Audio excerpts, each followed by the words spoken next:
Popcorn world.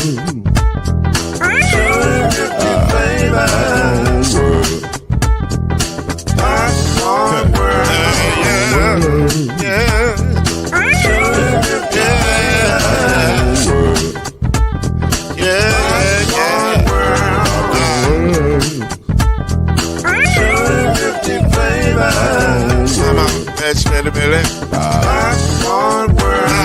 Can I make you groove now? Yes, I can. So you can get this groove in a bag of a can. Put the big around the world and the holes in your hand. Popcorn world. 250 flavors gonna make you smile. 250 flavors gonna make you smile. 250 flavors gonna make you smile. I said popcorn make you smile. Ah. Popcorn world. Popcorn world. Popcorn world. It's a popcorn world. It's a popcorn world.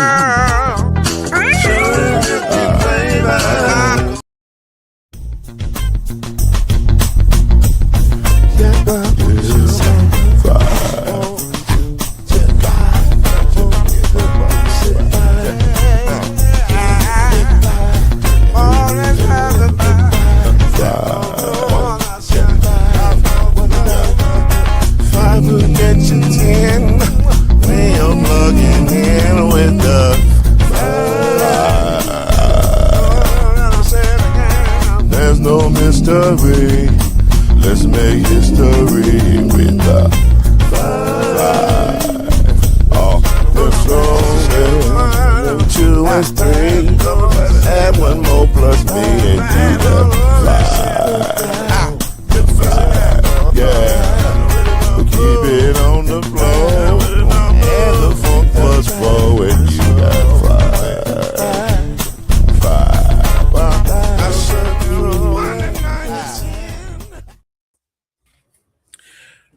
I put a call in right before the show to Drake London and asked him to let me borrow $2 because I know he got it. Definitely got it. Now I don't know how he got it, but he got it. So that's just what it is. I'm expecting a text back at any time during the time that we on the show from Drake London to hit me back for those $2. Okay, this is the 5. I had to remember what show this was. And I've been having a lot of brain fog lately. I don't know what's going on. But this is the 5, and we're about to have a good time. That's what we do on the 5. We have a good time.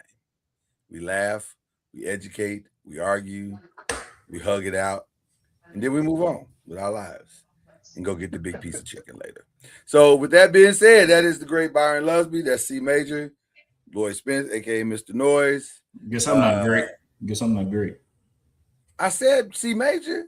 You said the great Byron Lusby and then the great C Major. Okay, jeez. He's great too. I'm just saying, man. You got a real little brother complex. I mean, we know Byron is great. Maybe that's because you're the little brother. I just want to hear I'm great too. It's always the youngest. It's always the youngest who going to, oh, y'all don't love me as much. We love you, okay? Thank you. All right. Hilarious. Okay, so we got a couple people coming later on. But this is what we got for now, or for this moment, and we're ready to get into it. We got a jam-packed show. It wasn't supposed to be a jam-packed show. It was supposed to be a show just about the NBA Finals. That's all we were supposed to be talking about. And then several teams lost their minds or found their minds. Depending on how you feel about it. So we about to get into it. Blockbuster trades are here today. Well, we're in the aftermath of them, but yes, they're here. The Browns. First of all, I need Adam Schefter to tell all my stories going forward. Because when he told the story of how Myles Garrett became a Ram, it was a very compelling story. Apparently, the Rams have been working on this story since 2022, I think it was, 2022, 2023. Mm-hmm. And they've been slow walking this thing. for the last 3 years. Hey, what's going on with Myles Garrett? He's married. I mean, I know he's married, but I'm just saying, if he ever decides to move on, tell him to give me a call. And so he was fine for 22, fine for 23, fine for 24. But 25 rolled around. He's like, I want a divorce. And the Rams was like, hey, what's going on with Myles Garrett? It's like, we ain't ready to divorce yet. He was like, well, listen, if he ever decides to move on, give me a call. And so the trade deadline came up, and it was like, hey, how's the thing working out with Myles? He's We fine. still He's here. he's about to break the sack record. He's fine. I'm just saying, if he ever decides to move on, give me a call. And then the season ended. He had a new sack record in hand. And the Browns had a lot of decisions to make. And they was looking at their checking and their savings. And the way their savings worked with their checkings, it wasn't working right. And it was like, maybe we need to get the Rams a call. And they did give the Rams a call. And the Rams said, what is it going to take to get Myles Garrett into a Rams uniform? And at first, the Rams was under the Browns was like, it's gonna take a first, a second, and a third. And it was like, cool, we got that. And Jared Verse. They was like, now wait a minute, we didn't know we was gonna have to break up with our person to get your person. So they went back and forth. But that makes sense, though, Byron. You can't just have a brand new marriage and you still married. So I mean, you got to give something to get something. You got to give something to get something. So they decided to call Jared. And they was like, Jared, it's not you. It's me. We decided to go in a different direction. And Jared was like, well, where I'm going? Glad you asked. The Browns have made you an offer to marry you and make you a happy man. They're going to love you in ways that They're going to pay you well. And they're going to pay you well. Coming up. Yeah, they're going to pay you well, maybe. We'll see. But I think you should go. And he was like, all right, cool. And then Myles Garrett ended up a Ram. And that's how the whole story started. And everybody was shocked. Shocked, I say, to see this man head over to the Browns. When you saw it, Byron Lusby, when you saw it, Chad Major, and joining us now, the great Reggie Love, who is high on churros and San Antonio love. Got them young boys right down there. Yeah. He got them right down there. Yeah, he been telling us. I haven't said a word. I've been quiet. We have a special time set aside just for you. No, don't you disappear, young man. We've got you taken care of. But now listen, what do y'all think about What this? did I think? Yeah, what did you think when you heard the Myles Garrett thing? F them picks. Yeah. That's exactly what they got 2 years. They're gonna try and win 2 of them now. Yeah. I mean, as good as Jared Verse is, if you take Myles Garrett's, if you take his best 3 games from last year, he's got more career sacks than him. Yeah. What are we talking about? Oh, I can't believe they gave up. Yeah, I mean, as good as that young dude is, this dude is that much better. It really is generational. I'm kudos to the Rams for going. Hey, that's how you go all in. Yeah. Well, they all in. That's how you go all in, and they're gonna end up talking this other mutant out of retirement. Well, and then good luck to your quarterback. Listen, if the videos online are any indication, and he has posted more now in the last 2 days than I've seen him post all spring. I'm sure this has been in the works. They done told this dude a couple of months ago, hey, you might want to get back up to about 285, 290. I think let's give you some time to get that weight back up, big dog. Because if he does, even if he plays in a sub package, your quarterback's in trouble. If they get up 2 scores. Yeah, I think the Avengers are assembling. That's what I think is happening. It's all bad. It's bad, especially if you are in the NFC West, because you got to play them twice. Yeah, for sure. I mean, we could play corner behind that front. Yeah, no. If he comes back. It really don't matter who's behind them now. Like, just all you have to do is hold that man for 3 seconds and you'll be fine. And 3 is a long time. That's a long time. Yeah. Did y'all hear that stat that I forget who it was that broke the stat? It might have been Greeny that said second special. Not what's the stat, guys? Second spectrum. They have Myles Garrett getting off the line at 0.7 seconds. I said, hold on, wait. That's crazy. 0.7. That's like, less. have y'all seen him? Like, have you seen him? Like, if you see him physically, I remember at the pro day, this idiot was trying to he had done everything. He just needed to do like his broad jump and a shuttle. Yeah. He's trying to do everything. And me and another scout were like, dude, if you don't sit your behind down, right, there's nothing. No, you're not doing nothing. Yeah, you big enough, fast, you good. You should. I mean, he was chomping at the bit. He just wanted to compete. But we were looking. He took his shirt off. We like, dog. Yeah, it's great. He's like 6'5", 270 with 3% body fat. It's crazy. His strength coach, the strength coach said when he got there, he was doing cleans. He had to tell him, like, bro, if you ever get in a fight, I need you to throw that dude. Don't punch him because you could kill him. That's how, like, I can't remember the number, but his power clean was something just outrageous. That's how much power that dude could generate. Like, he's a different dude. Well, listen. Go ahead. Are we not going to talk about the elephant in the room? What's the elephant? There's an elephant? Yeah, there's an elephant. What's the elephant? What is Cleveland doing? They got Jared Verse. They got Jared Verse. Okay, he's a Pro Bowl level talent, 25. Rookie of the year. Like I said again, what is Cleveland doing? They have draft capital now. They have more draft capital. Chad, I understand what you're saying on paper, but what is Cleveland doing? How many games are they gonna win? That's what it is. They weren't winning with him, so they're not gonna win anymore. Let's get all we can get and try and retool and help the quarterback. And you don't have to pay whoever that quarterback is going to be. Jared Verse is already under contract. So you don't have to but you got to pay him at the end of this season, though. Exactly. And you got to pay him. You can't trade away that guy and don't re-sign the next guy. Now. They would be crazy to trade Jared Verse, or not re-sign him. Yeah. Then they look like the franchise we always thought they were. And he's from Dayton, Ohio, so he'll sign. He's from Dayton, Ohio, man. They're going to throw a ton of money at it. Yeah, like they did with Miles. Miles wanted out 2 years ago. Exactly. They came with a big old bag.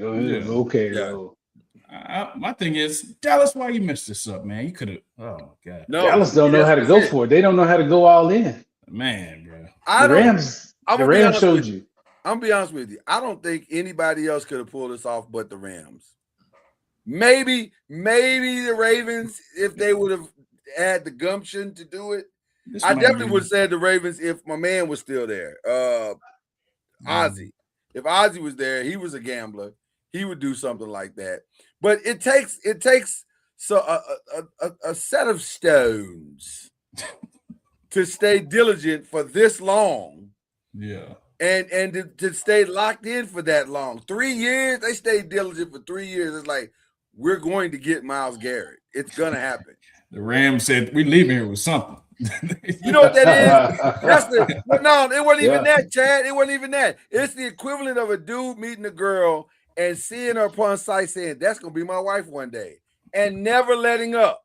Yeah. Pressure. Well, it was like, we going to have Myles Garrett one day. Right. And one other thing you think about it, they re-signed their quarterback. They got a 2-year window here. Like Byron said, they got a 2 win. So you got to go all out for 2 years. You have to. Yep. Yeah. Well, they that's how you go all out, Dallas. Yeah. That's how you go all. That's how you push all your stuff to the middle right there. Now you got to see what Puka got coming out of rehab. See if he's gonna be. I mean, if you can get Puka, that's great. But you probably got enough. Yeah. Like there's a lot of things out there that you could. Not to say that Puka's not a supreme talent, but you got Myles Garrett.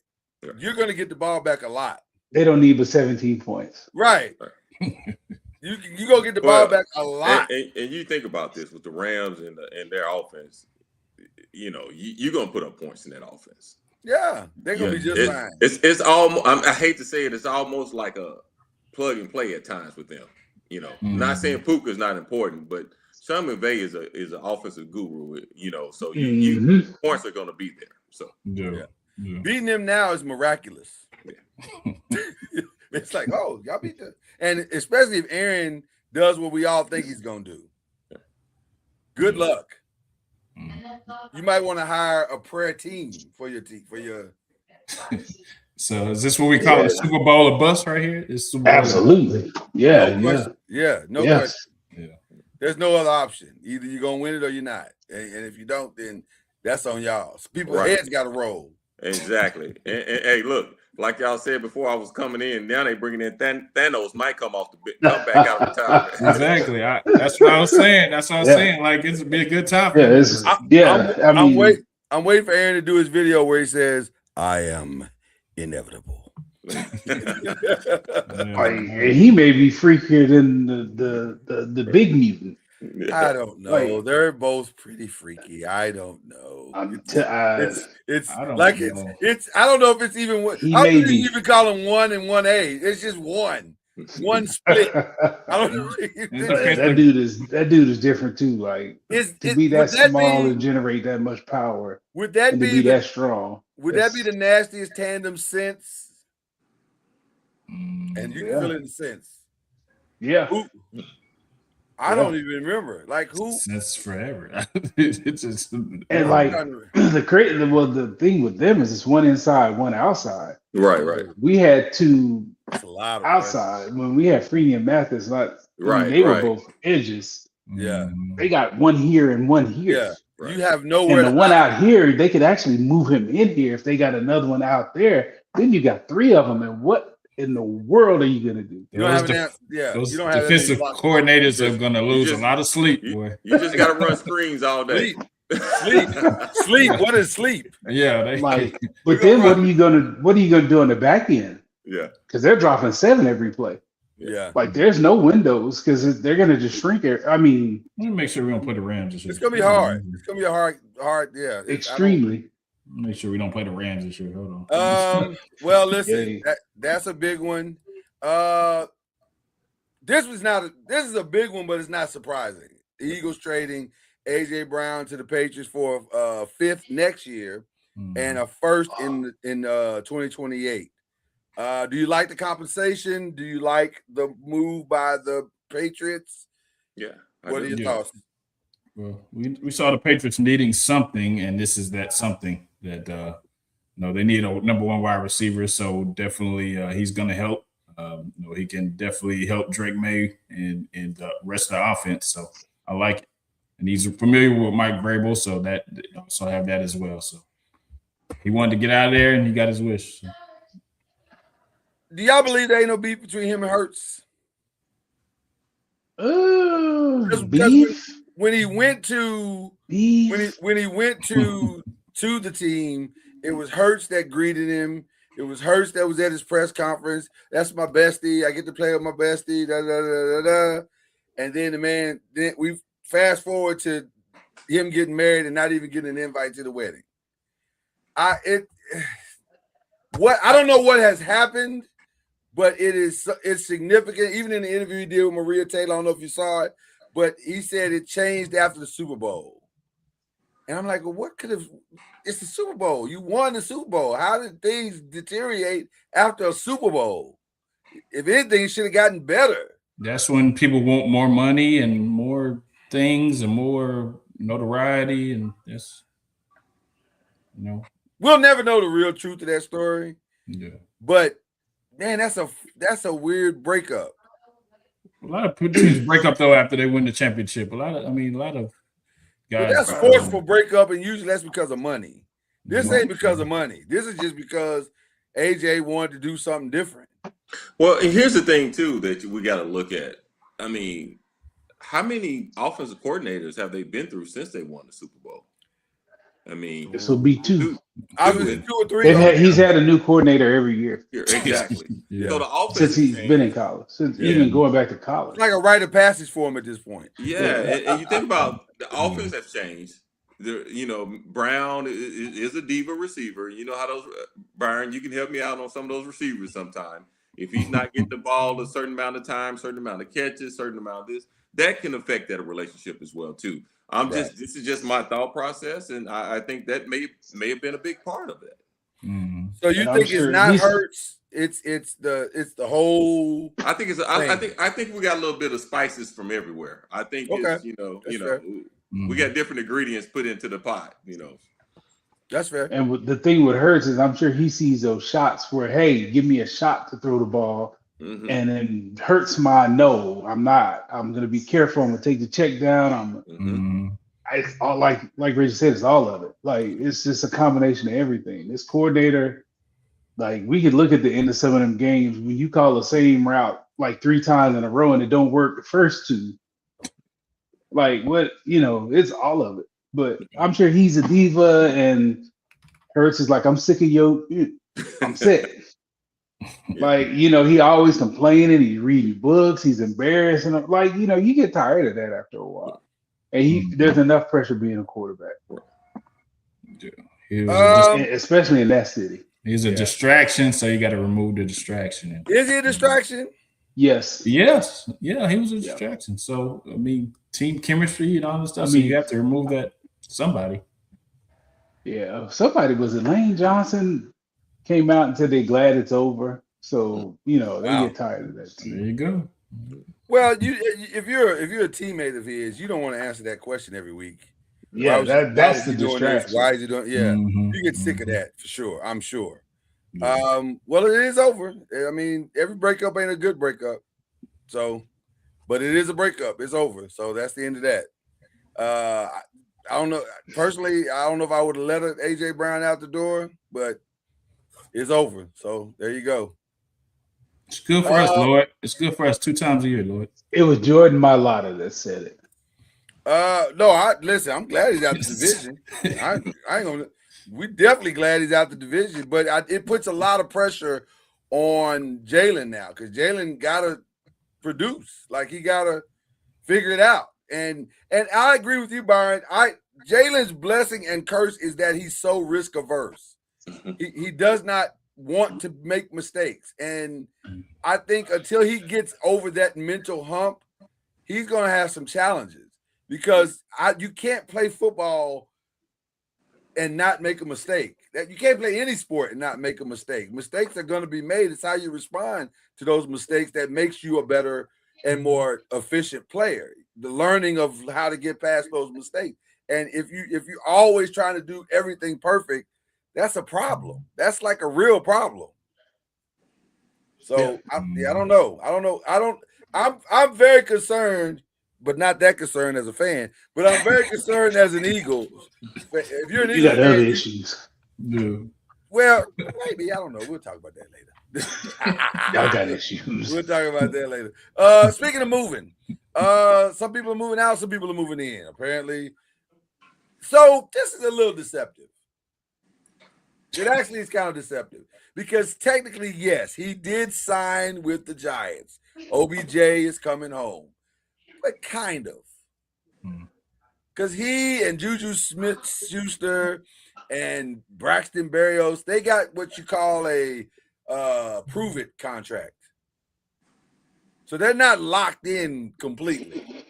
They're there, and they're some things happening, but they got to get out of training camp. And so they got to prove it. And I mean, I think it's also a goodwill thing that they're trying to do, and maybe a little bit of a distraction, So all of the things right now.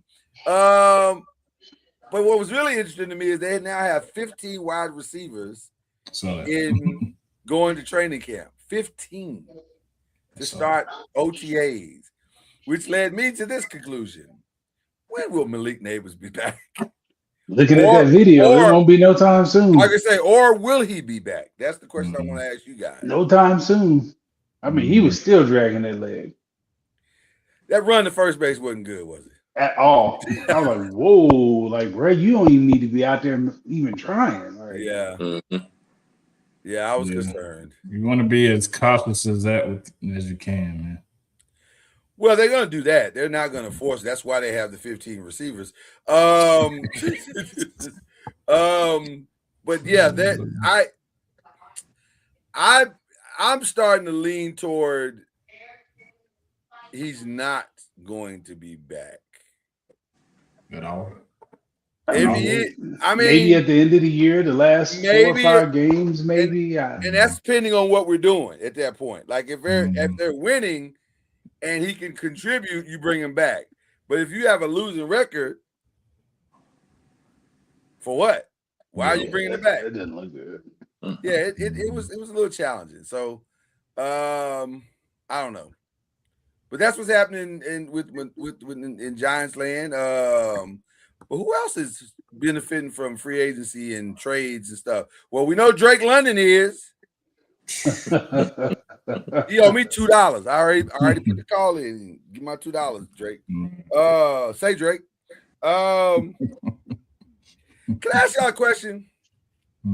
Drake London is getting paid he signed a contract for 4 years, $141 million. He can get to 150, 4 for 150 through incentives. His numbers last year were 68 catches, 919 yards, 7 touchdowns in 12 games. The person that's smiling.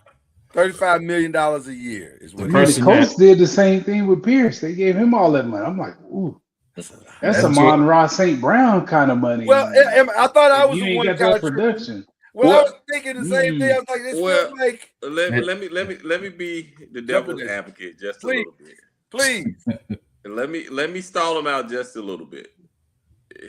The quarterbacks he had last year, it wasn't the best throwing. They wasn't putting up. So maybe they see something on the other side that we don't see. Yeah. Would I have paid him? I can't say that. I don't know. Yeah. Would I have loved to have been him? Yes. Yeah, we don't know what he is right now. We don't really know what he is. No, we do know what he is. He is a hero at the bank. That's what he is. I'm just scared to see what that George Pickens contract gonna look like. Well, if you George Pickens, y'all ain't gonna pay it. Well, if you George Pickens, be paid somewhere else. Oh no, man. We'll see, man. and Chad, y'all play the Rams week 15. I know. I saw. That's why I did like this. If you're George Pickens, you go, happy days are here again. Yep. You want all these other receivers to get paid. Yeah. He making $35 million a year. Yeah. What are we talking about? And the production was way better. Oh my god. I listen. If you're the Falcons, I guess you got to do what you got to do. By the way, the happiest person on planet Earth maybe was John Robinson because he's like, you paid that dude 35. Yeah. Cha-ching. Yeah. That Drake London was a loyalty contract because he's been there. I guess. But like you said, BJ, I think you can extend him after this next season too. Yeah. He if I'm him, I got to come for my money.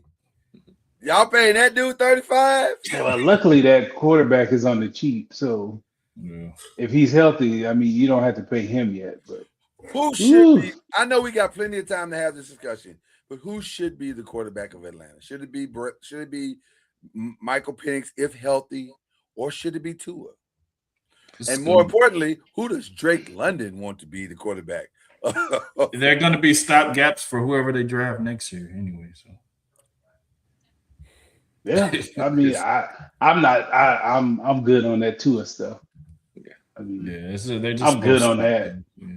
All right, just let them battle it out, and whoever wins.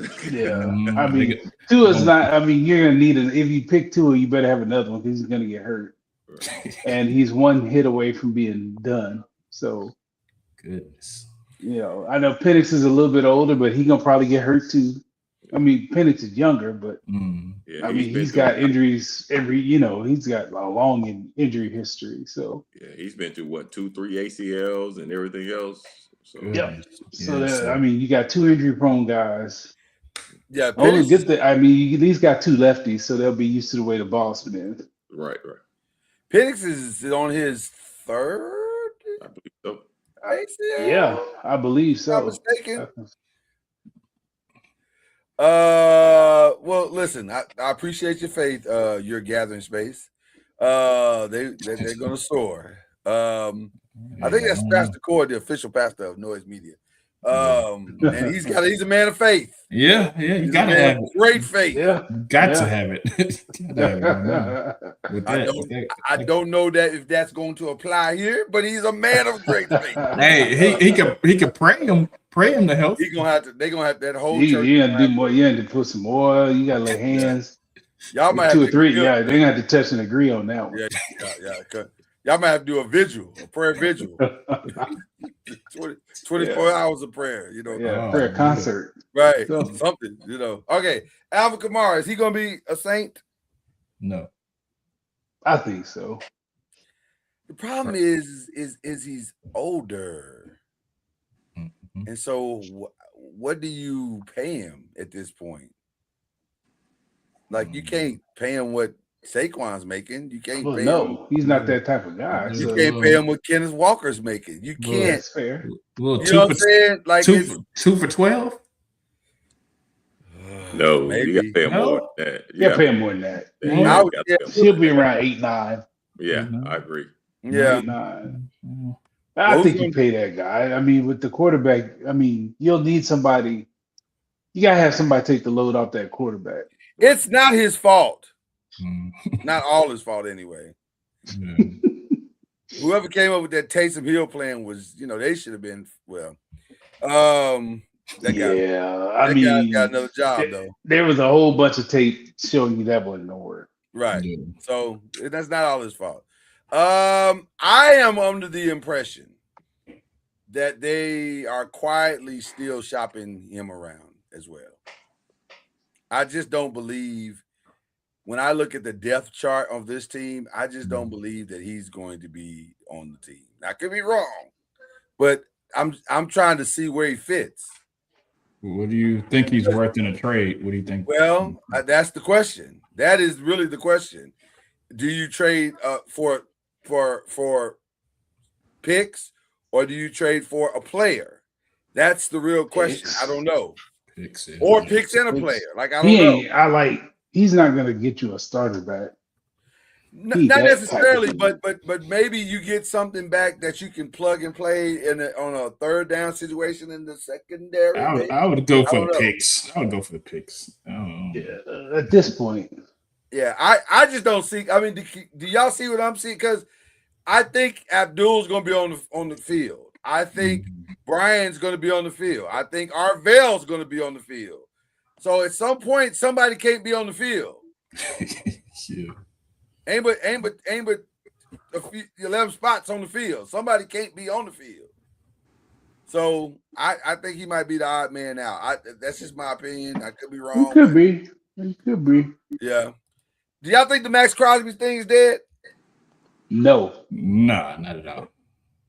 Is this Jerry's all in? Either that or Detroit. I feel like if it was going to be Jerry's all in, he'd have been all in already. What's the hope? But then he'd better get all in, because a team in your conference is already showing their hands. So if you ain't all in and you plan on going all in, you better get in quickly, because there's another mutant that's about to come back. So you better get ready, big dog. Max feels very much like a Detroit Lion player, or even, I'll throw out another name, maybe even a Minnesota Viking. They really are high on Kyler. I think they, in their minds, they think they're going to be able to compete. And getting Max Crosby would definitely help that situation. Yeah, it would. I don't know. I don't know about They feel he's really. I'm hearing that it's not. Only JJ McCarthy thinks it's close. I don't think anybody asked him. They're not asking. They asked him. They said, "How's it feel? Is it awkward in the quarterback room?" He said, "No." He just sits on one side. I sit on the other side. I said, "Fam, that's like the definition of awkward. That's really what awkward means." Nobody that matters is asking JJ that. Nobody in that building is asking JJ. I think it's already been decided. Only JJ don't know yet. Yeah. He don't realize that he's being replaced. Yeah. He don't know how it works just yet. I think it'd be a mutiny if they try to JJ out there. I think the receivers and the skill guys would probably they might strike.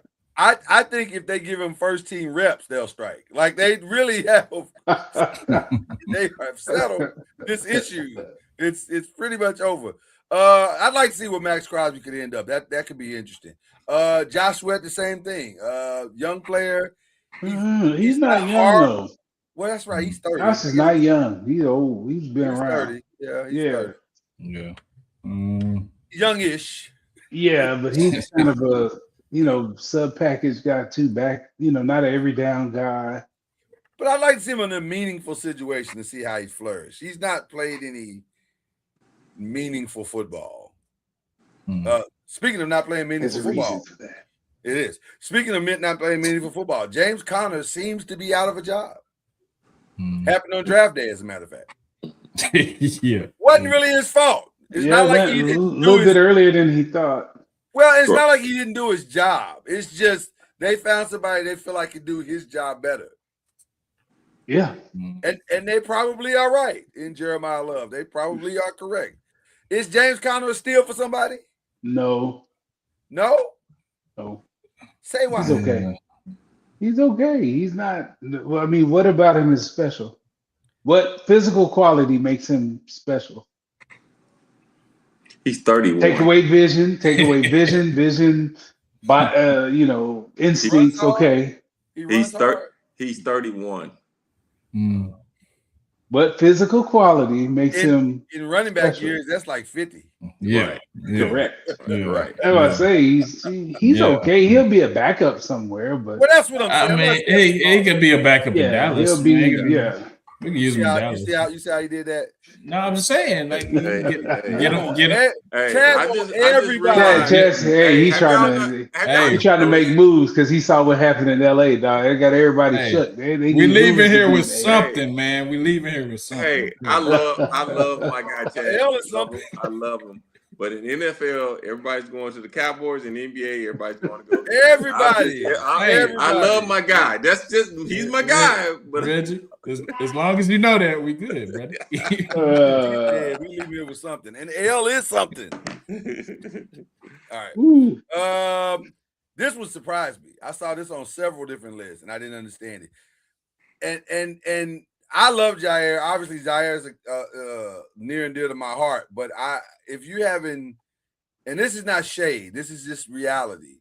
If you're having mental health issues to the point where you have to leave the game, it might be time. It's okay. It's okay to walk away from it because maybe the toil of it is too great. Now I know the pride of it is probably saying I don't want to walk away from the game like this. But there's no shame in walking away from the game because a lot of people don't. Some people are carried out of the game.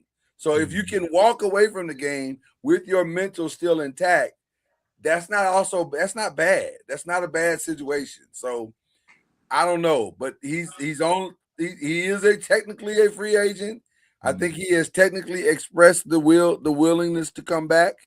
I don't know who would take that risk. Byron, is there anybody that you could think of that would take that risk? It'll be after week 1, so nothing he signs is guaranteed. Okay. But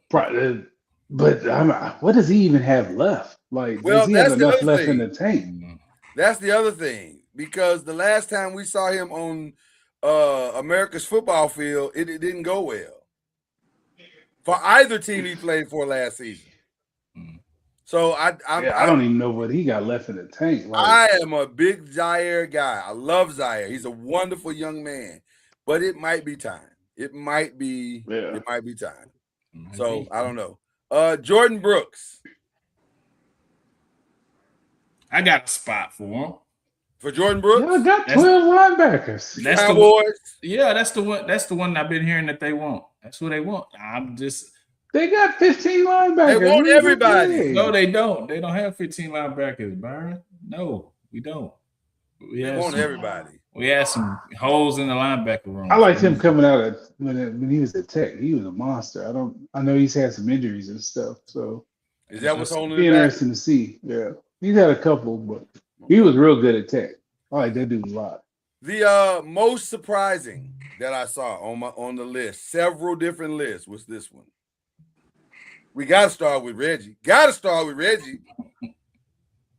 Do you want to keep him or you want him to go? Man, I don't know how I feel about AR, man. I really don't. I'm just gonna be honest with you because you really want to see him do something great. You really want the best for the young man. But yeah, man, that's a tough one. Right now, to me, that opportunity was last year, and he had that eye injury, and that was the perfect time to show his skill set, and he missed that opportunity. So now, pretty much, you're fighting for if you stand with Indianapolis, and I do like what he said. He made a statement. Hey, right as of now,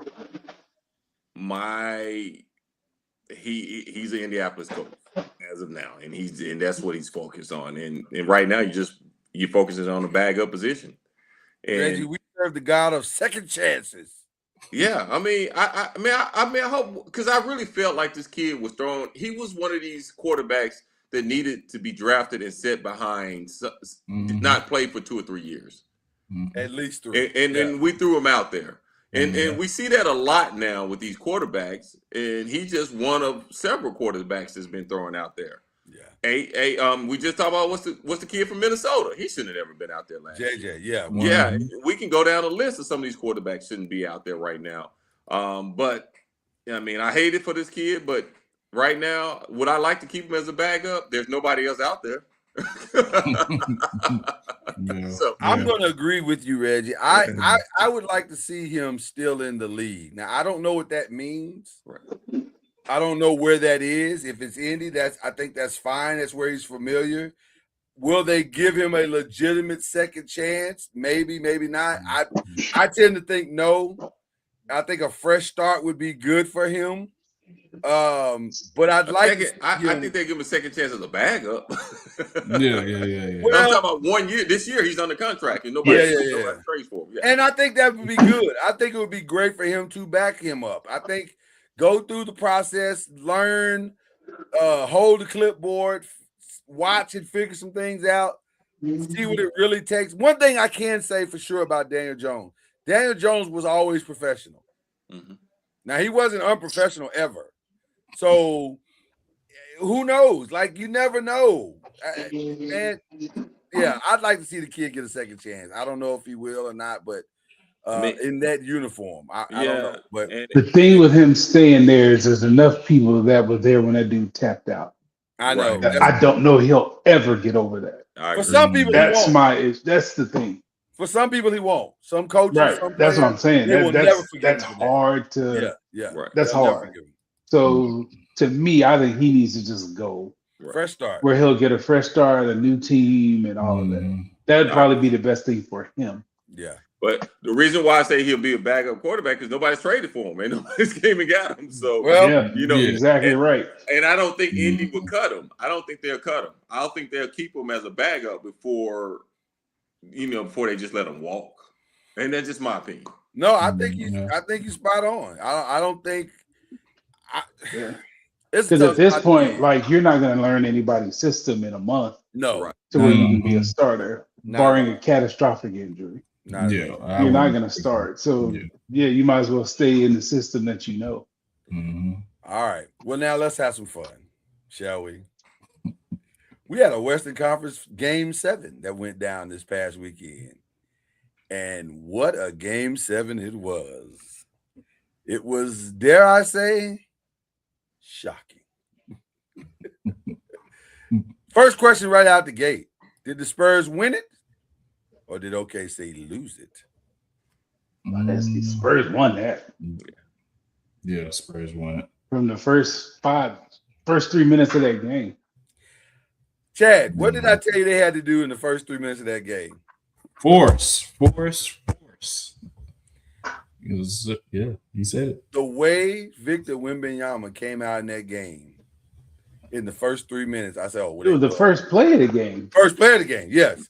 I said, they're going to win this. I looked at Brent. I was like, that dude is done. He's locked in. Check him out. You can take Chet out right now. Yeah. He is finito. He was. Y'all know I love a good fill in the blank. I'm going to start with Reggie Love. Chat, Holmgren was. Oh, for that game 7? For that game 7. He was 1 through 7 against your Spurs. You know, it's one of the let me I know I'm circling this question, but he was mentally checked out. No, he was just mentally checked out. Ooh. He checked out. Yeah. And I'm not, man, and I'm not, because I don't like to talk negative or but about a player like that, but it was a mental, because it was times he didn't even look to score. He was at 1, exactly 2. Right. But he had little people on him. Very like Reggie. It was little. It wasn't Wemby. Yeah.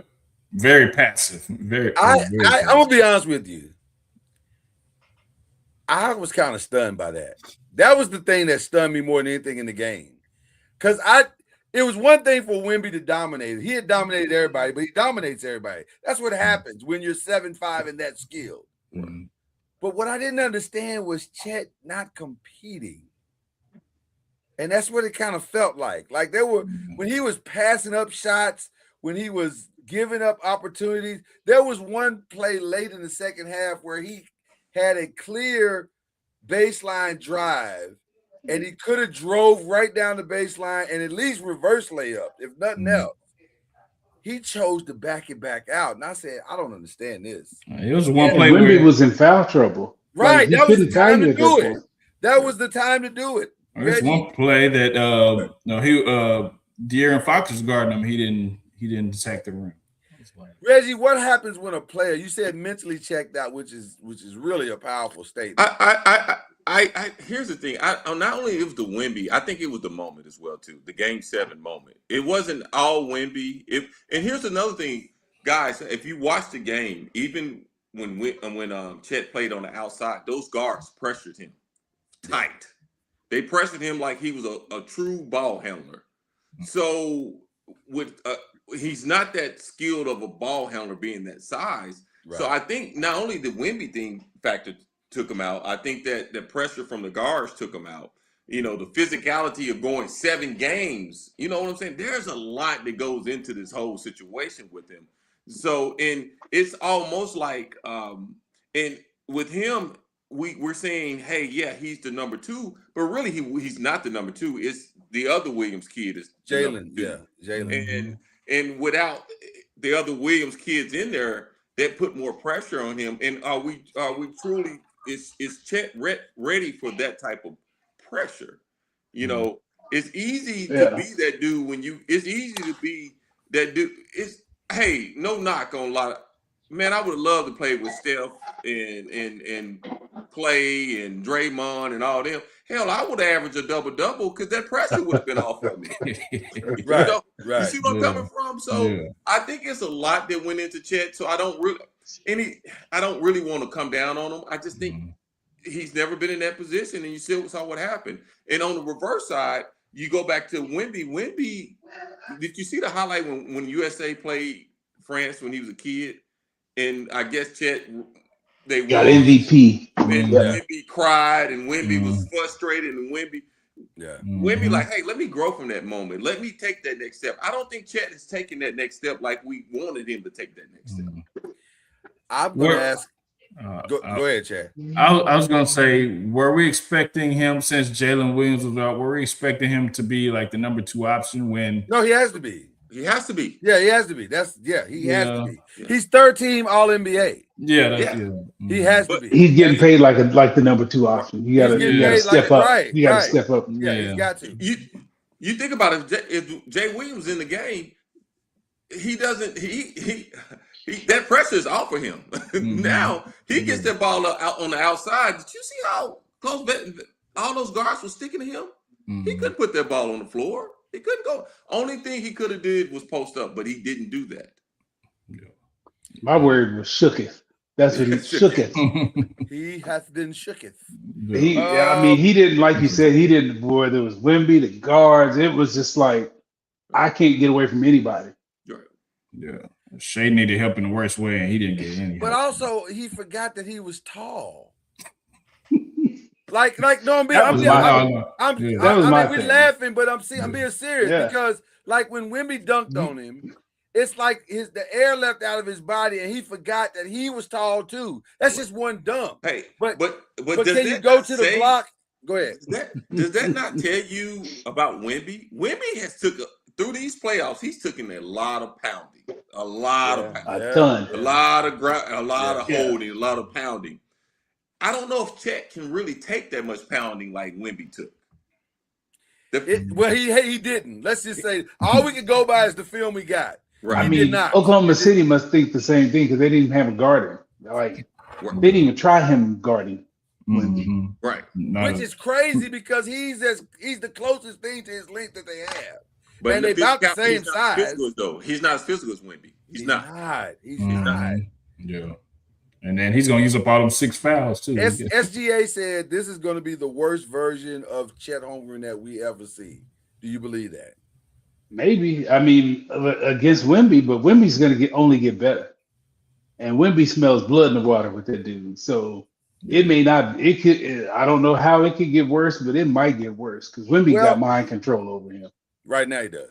I'll say this. This will be the worst version of Chet Holmgren we see if Chet Holmgren doesn't address the mental side of what went wrong. But how do you address being a non-combatant? Like he didn't compete. How do you address that? You want me to be honest? I think he's going to have to sit in front of a therapist and talk about it. Yeah. I'm not even joking. Okay. I believe you. Yeah. I don't think that's a small thing. He would have to switch his game up some. But that's not going to help his heart. But here's what I'm saying by that. Because who is Chet gonna drive by if they're playing him out on that wing like that? Nobody. Right. Who is he gonna post up? See, that's what I'm saying. Chet doesn't do a lot of. I haven't watched a lot of OKC. I don't think he does a lot of posting up, does he? Not as much as you would think that he would at his size. Yeah. Right. But that's why I said to me, some of that is mental. Because, dude, you're playing like a small forward in a power forward's body. But you're afraid of contact, you're afraid to go bang, you're afraid.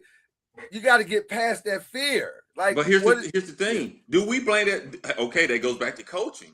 I was gonna mention that Dagnall should have gave him input. Yeah, there's times if you see that there's time with the Spurs do an offside screen that actually gets Wemby to the post at times, or to a high post position, or in a pick and roll situation. So there's things that the Spurs do to make sure Wemby is in certain spots to score.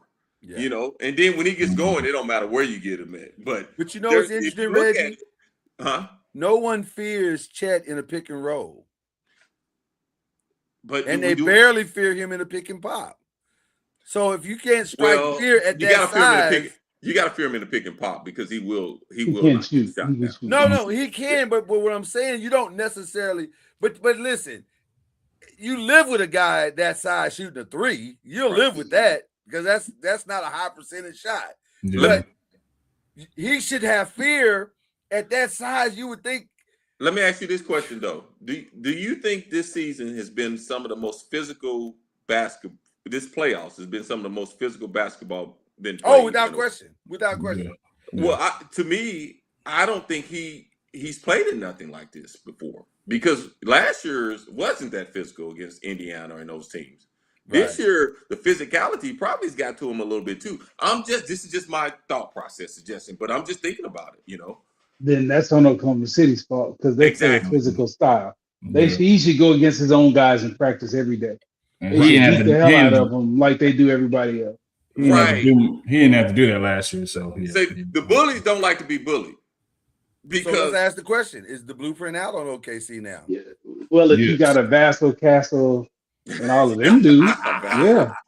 Well, but that type, yeah. They're not surprising anyone at this point. We know that they're good and they know what they can do. But I mean, they kind of got the code figured out a little bit. But I think it's deeper than that, though. I think if you can assemble your own bullies, you got a shot. Now they got to be bullies that are three that can shoot as well. because you know, but I mean, this is going to be interesting going forward with OKC. Especially it is, but you got to have the right personnel. You got to have the right personnel. You got to have the right personnel. You stall them out a you got little to bit have the too. right mentality because them dudes down there in San Antonio are dogs. Right. But you got to stall them out too, though. They got a bunch of dogs. Is it really the blueprint of OKC or is it the blueprint with Shea? Because you got I'm going to say yes to that. Yeah, well, because the blueprint, because Shea, you got to make Shea work, and this is the most. Agreed. Shea made tough shots. When he scored 30, it was one game he had 20 free throws. But it's been those 30 has probably been the hardest 30 he done made. He had Game 7, he wasn't flopping. He was just getting it. And that was a hard 35. That was the quietest That was a hard 30. Yeah. Because it was hard.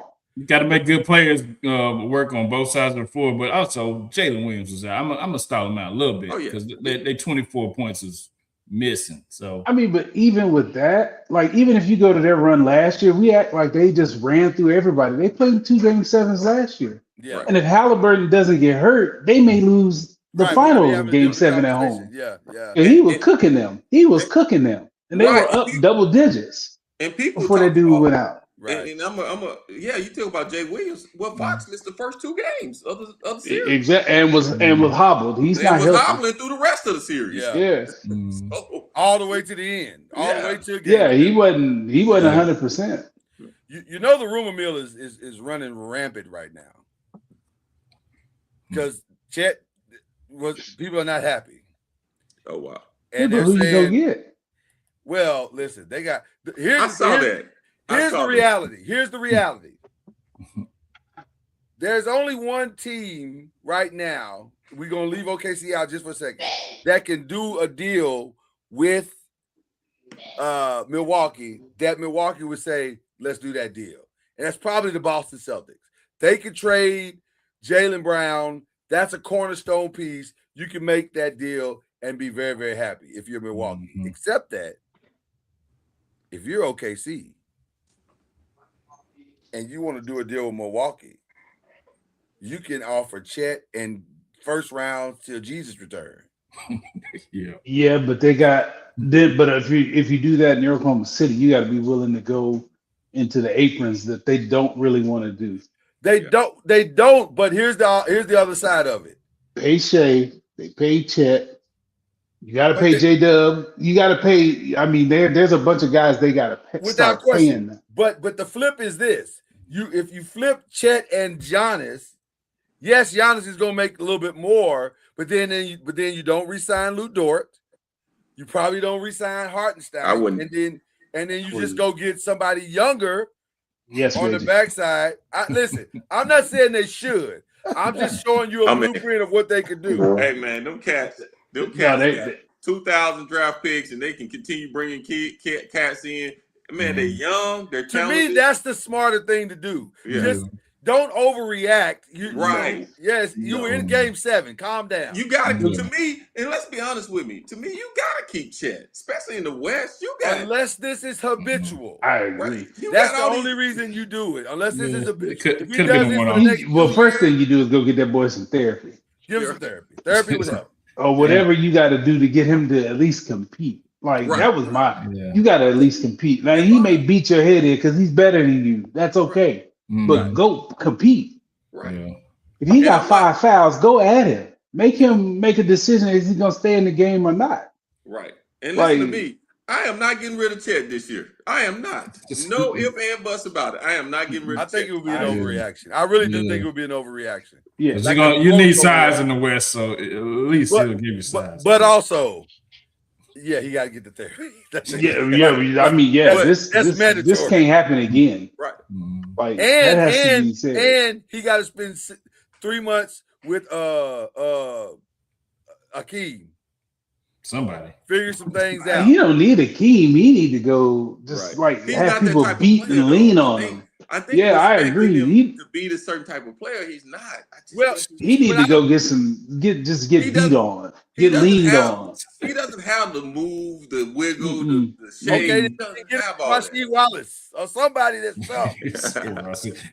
He just Ben needs a Wallace. toughness. Yeah. That's it. That's all he needs, the toughness. Toughness. Like somebody, you got to just go beat him. Like Rucker Park, sit him to Rucker Park, something, or just practice hard against your own guys and pretend it's Wimby. You take a boxing class. How long has Chet been in the league right now?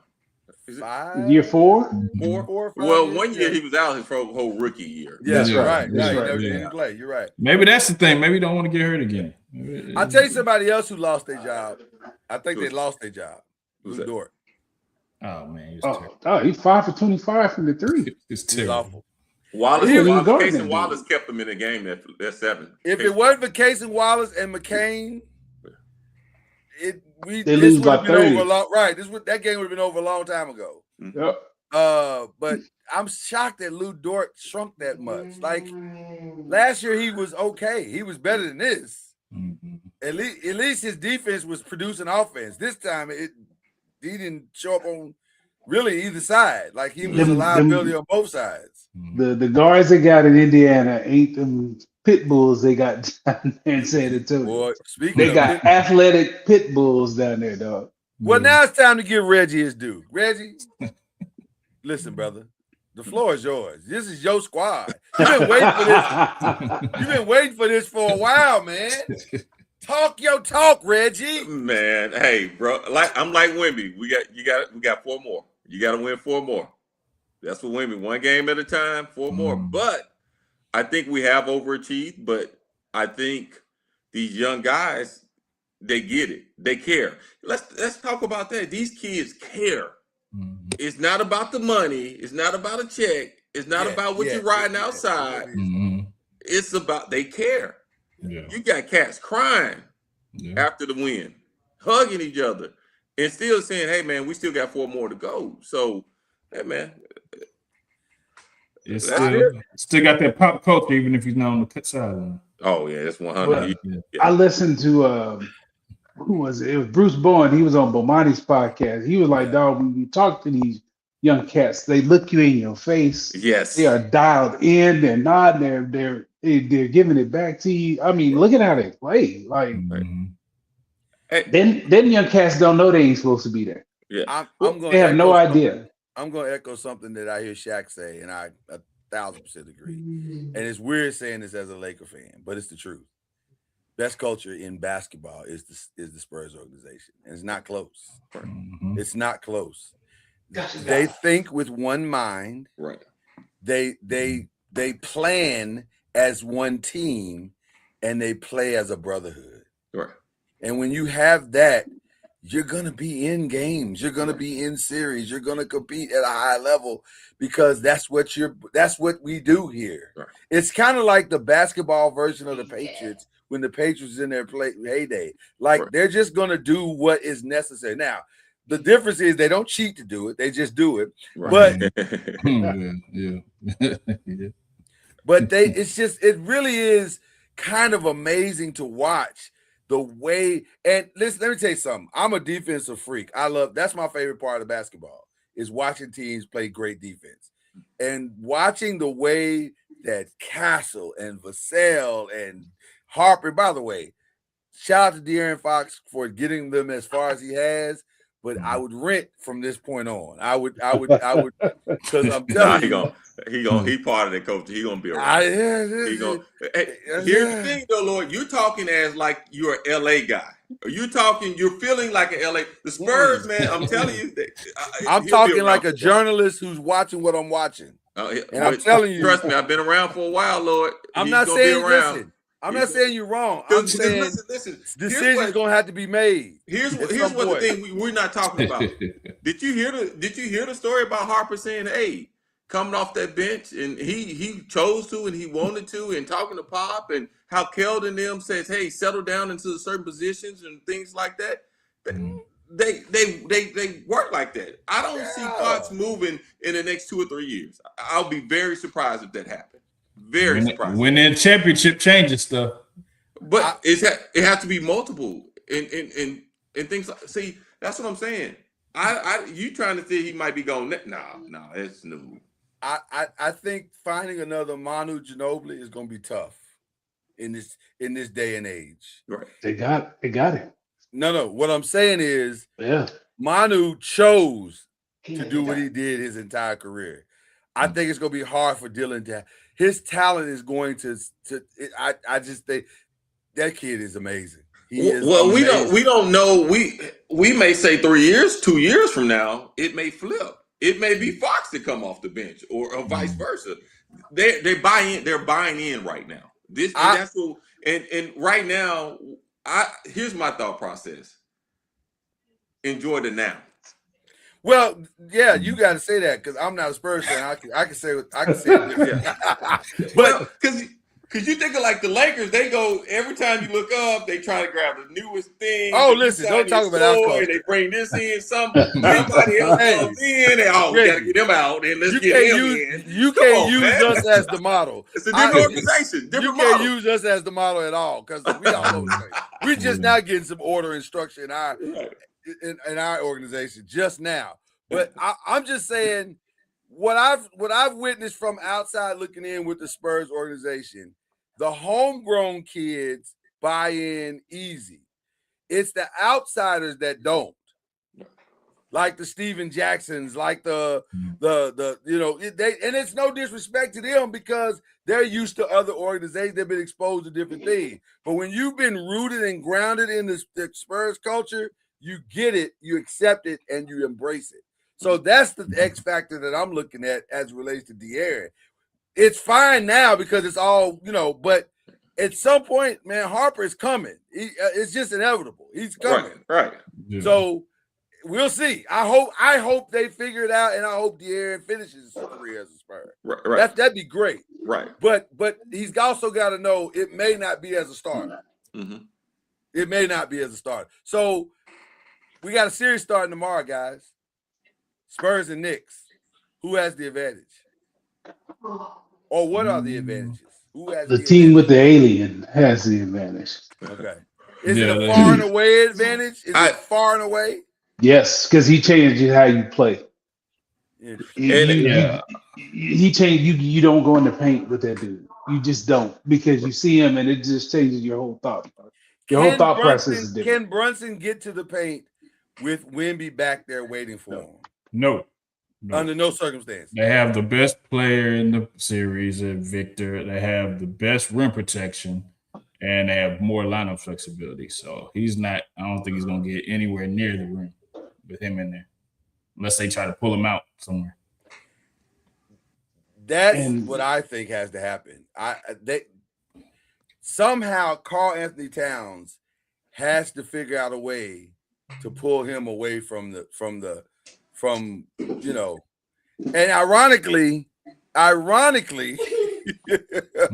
the thing that we hate Karl Anthony Towns to do might be the thing that he has to do to get him to do it, is the shooting that three. If he can hit that three ball consistently, or at least well enough to make Wembanyama have to come out and guard it, that might be the thing that opens up those lanes for Jalen.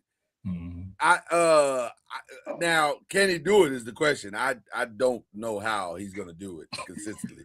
I know everybody was saying some of the so-called experts were saying they really should want to play OKC. I was like, no. I mean, they really want to play the Spurs, not OKC. And I was like, no, they should want to play OKC. I think this is going to be a hard series. There is a path for the Knicks. The Knicks, they got to keep making shots. Yeah, the Knicks beat them at the Cup. So, but that ain't the same team. That's a different. The Spurs is a different team than they were at the Cup. They're totally different. The way they play, the way they truly bought in to who they are. I think there was a letdown because they beat Oklahoma City. They were, hey, we beat Oklahoma City. We good. Right. I think the Spurs, you can't let them have second chance shots. You got to be able to rebound the ball because if they get more chances, it's not going to be good. You said who? I said the Spurs. If they can't, the Knicks can't let them get second chance shots. They need to be able to rebound the ball as best they can. And like you said, get Victor out of that. So how do you do that? Well, Josh Hart is the key to me. He's going to have to make shots because that's who they're going to double off of. He's going to be open. They're going to try. What I think they're going to do is trap Jalen. They got them long athletic guards. Trap him, get him off the ball, and let's see if this dude can make shots. They're going to mix it up. I really feel like they're going to mix it up. But because you remember at times, they didn't trap Shea. They played him straight up and made him work made him work. Here's the thing. If you can keep Brunson out the paint and make him make tough shots, and think about it, Shea was 6'6", 6'7". Yeah. Brunson is 6'1", 6'1", 5'11". 6'1". Yeah. So if you can keep With him his shoes in front on. of you without having to, of course you're double sometimes. Yep. But just to keep him out of the paint and make him make tough shots, and it depends on how the referee call, because he does the same thing Shea does at times. Yeah. It depends on who's calling it, who's making those calls. Yeah. Really depends on how the game flows. Yeah. You got to make him guard Tony somebody. Brothers Too. there. It's a bad night for the Spurs. It's Tony Brothers show. You got to make Brunson. Bad night for everybody. You got to make Brunson work at the other end of the court too. Oh yeah. Oh, that's easy. That's food. He gonna have hell on that end. Yeah, I say, think them Stephon- dudes are dogs. I think Stephon Castle is going to eat his lunch. And then they're gonna switch on De'Aaron Fox, and then he's gonna eat his lunch. I really think it's gonna be a long day at the office for Brunson. On the defensive end. On the defensive side. Dog, CJ McCollum, that was barbecue chicken when he saw that. And to be honest with you, CJ McCollum. I think they're gonna hide Brunson like they hide Steph on the backside of defense on somebody. But the problem is, I don't know who the weak side. I don't know who the weak link is on the Spurs. Like, who would you put him on? I don't know. Yeah, I don't know who you put him on. A lot of things depends on the Spurs, how the Spurs bench plays as well too. If you know the games that they did lose against OKC, the bench did not play well at all. But a lot of times the bench was hurt. You had, you think about Harper was hurt part of that series, some of that series. Yeah, he was. Yeah. Yeah. Hey, and let's call it like it is. The sixth man of the year did not play well at all. He had spots, but he didn't play well like he's played the whole season. So if we can get Keldon going a little bit here this next season, scary because Keldon, if he gets going, it's a sweep. It's a sweep. There's got to be some disadvantages for the Spurs. What are they? Karl Anthony Towns. If Karl Anthony Towns is making shots, that's it's tough to beat them. It's tough. And if Josh Hart and Karl Anthony Towns are making shots, it's going to be tough. That's the path for New York. Yeah. I think Mikal Bridges too, though. Mikal has to actually step up too. Yeah. Mikal is interesting to me because he has some elusiveness and can get his own shot. So if he can go and do what he was doing in Brooklyn, then that's an interesting X factor. We didn't talk about the X factors, but he is an interesting X factor. If he's making shots, now we got a series because you can't go double down on Brunson, and you can't try to trap a Karl Anthony Towns up top or down. You gotta play everybody straight up. So that could be interesting if Mikal is making shots. But that goes back to the way they're calling the game. Right. If they let the Spurs be physical, it's gonna be tough on them. It's gonna be tough. Yeah. And that's the reason why I like that OKC Spurs, because both teams are physical, so you can't call it but one way. Physical. So if they let New York, if they don't let the Spurs be physical, it can be trouble. So they win if what? The Spurs win? Yeah. If they win, if I just said if the defense, if Spurs are making shots and they're letting them be physical on defense, they will win the series. Yeah. Byron, the Knicks win if what? Karl Anthony Towns makes shots and Josh Hart makes shots. Because I'm telling you, Josh Hart is who they're gonna help off him. He's gonna have. If you can't help off him, that's gonna open the floor up. Yeah. He's gonna have to have 3 lights out shooting games for the Knicks to win, I think. Mitchell Robinson has to be kind of tough on Wemby. He's got to kind of, push him around, and like we said, got to get Wemby out of that paint because he's going to control it. You know what the numbers said? The analytics said who guards him the best. You might be surprised by this. It's actually OG Anunoby. Yeah, I'm not surprised. The numbers say it's OG Anunoby. I think he's going to see a steady mix of all three. I think because Carl will foul out if he's got to guard him. Yeah, an entire game. And Mitchell Robinson can't go. He can't go left and right with Wemby. Right. No. Yeah. And he's whatever's wrong with his pinky, if that's a big deal. That's a big deal. Yeah. Who wins? How many games? Spurs in 6. Same. I'll say Spurs in 7. I want to see 7. What say you, Lloyd?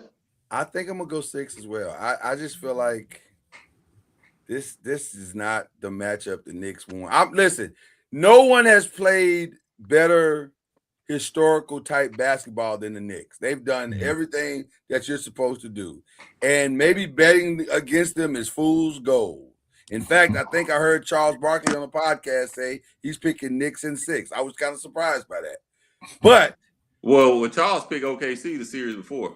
He did. That's why I feel fairly confident that the Spurs are going to win. Matter of fact, we don't want Charles because every time Charles picks somebody. Right. I feel fairly confident that the Spurs are going to win. I just think there's no true Wembanyama answer. And because you don't have a true Wembanyama answer, that's a problem that you're not prepared to solve that problem right now. Now, maybe next year, other teams that seen this year's tape, they'll figure it some gimmick plays up, but it's just too much. So I'm saying Spurs in 6. Unless Keldon Johnson starts to go off, then it's a sweep. Wow. Then it's a sweep. Well, because you can't stop everybody. That's not good for ratings, Lloyd. That's not good for a sweep. Is not good for ratings. It's not good for ratings, but you gotta draw this out. If you're the Knicks, you don't have that many answers. Right. Because Harper was not playing right. Yeah. So, No. All right. And here's another X factor people don't talk about. What's the big guy that I keep messing up his name that comes off the bench when Wemby goes? Kenneth. Who had that crazy block shot that essentially won the game. That was the play of the game. That was the play of the game. He's protected by the nuns. He didn't have a fairly good series, and he usually plays pretty decent too. He didn't, but he'll never pay for another dinner in San Antonio. Jesus, that block was incredible. That's another as Wemby goes to the bench. And remember that game 6 when Wemby went to the bench, he played great, and Wemby didn't play for 20+ minutes in that series in that game 6. So if he plays well, it's definitely troublesome for New York. I think you're going to see more of him. I think you're going to see more of Plumlee, and you're going to see more of Bismarck. I think you got to mix it up. Why not? Right. Because, you can. In this series, you can. Yeah. That Knicks don't have those kind of shooters, so you can take some chances. That's the thing. Oklahoma City was deep enough to take advantage of the Wemby off the floor minutes. Right. They dominated those until the last couple games. Yeah. We're starting a new segment tonight called Some Other Quickish. Just little comments that we need to make about some things that's going on in the world today, such as we've all seen the video, but since that, we should have Bryn. Is Bryn there? Yeah, hold on. See if we can get Bryn. I'd love to hear her comments. Shout out to the lovely Bryn Lutsby. Is there a Caitlin Clarke problem? Oh, yes. Oh my gosh. Yes. Wait, I need Get your seat, girl. This question. Is there a Caitlin Clarke problem? Hold on, I gotta take my headset off. Look how happy she is. Seeing you happy makes me happy. How you doing, lovely? Good. How are you? Great. Congratulations on your new location, first and foremost. Thank you. Thank you. I can't wait to see Congratulations. some of your wonderful games. Thank you. Super excited. Nice. You are probably the most qualified to answer this question on this show. I personally have never gone off on my coach under any circumstances. And I don't know if read about Reggie or Byron or even you. She better not. No. Is there a Caitlin Clarke problem in the league right now? It's not a good look. Good answer. Good answer. Yeah. Good answer. Yeah. Good answer. The coach was valid though. They picked on her the entire night. And if somebody, I'm not gonna say I was ever picked on, that's never been, but like if I was getting picked on, I'd be mad too. Like I'd be salty because like, dang, I'm getting picked on. Right. And like and I'm not getting my lick back on offense either. Like I would be frustrated as well. Right. So I get it.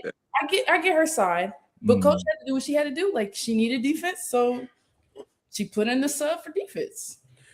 Chris Rock has a daughter that played basketball. He said she wasn't very good and she didn't get a lot of time. He said, well, baby, there's a way to get on the floor. Mm-hmm. You got to get better. That's how I feel about Caitlin Clarke's defense. Yeah. If you put as much time into your defense as you put into shooting logo threes, maybe you will get picked on. Lord, I see what you're saying. I see what you're saying, but you got to understand this aspect too, Lord. The spotlight is on her every night. Mm-hmm. They're putting her the face of the league, right? The face of the So that pressure sometimes can bust a pipe. So, and I think that's what happened with her, you know. So, you know, I'm giving her a break on this one. It also, Reggie, can make you a little entitled too, brother. You can also, you can get entitled with that. So, we're way past entitled with Caitlin Clarke. whatever word is past entitled, then that's what she is. Out. Because of what the league now, we should let's give it 100% right now.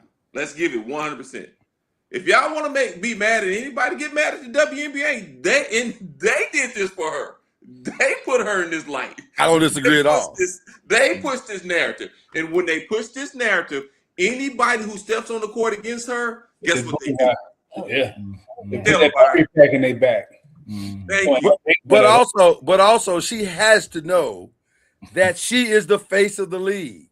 She is the person that has been right or wrong. Now, I'm not saying it's right. Because in my mind, she's not the face. She's not. Asia Wilson is the face of the league. I'm saying what the narrative Collier is the face of the league. Those are the faces of the league. Hold up. How many commercials do you see? Well, they're about neck and neck. I'm gonna say they're about neck and neck. I was gonna say Asia's right there now. Yeah, but what I'm saying, this is what the WNBA narrative has been pushed. Yep. Well, that's why everybody came out listen, with all due respect to the great legendary Cheryl Miller and Sue Bird, they soft shoot that thing when they were giving their explanation. I thought I was watching Gregory Hines and Sammy Davis Jr. how they was tap dancing. But I get it because a rising tide lifts all boats. So I get it. Right. We're not going to mess up this money, and we're in the best place we've ever been. I need Bryn to get her money in the next couple of years. So I got it. I understand. I understand what's happening. Right. But also, we're not blind. We all saw and see what's going on. She's being hunted like she's got a full-on dartboard on her back. Exactly. And by the way, she look like a cone. Yeah. And it's not going to get any better. Sue Bird, I thought, had the best comment. She said, I studied the tape and found the tendencies of everybody that I was going to play.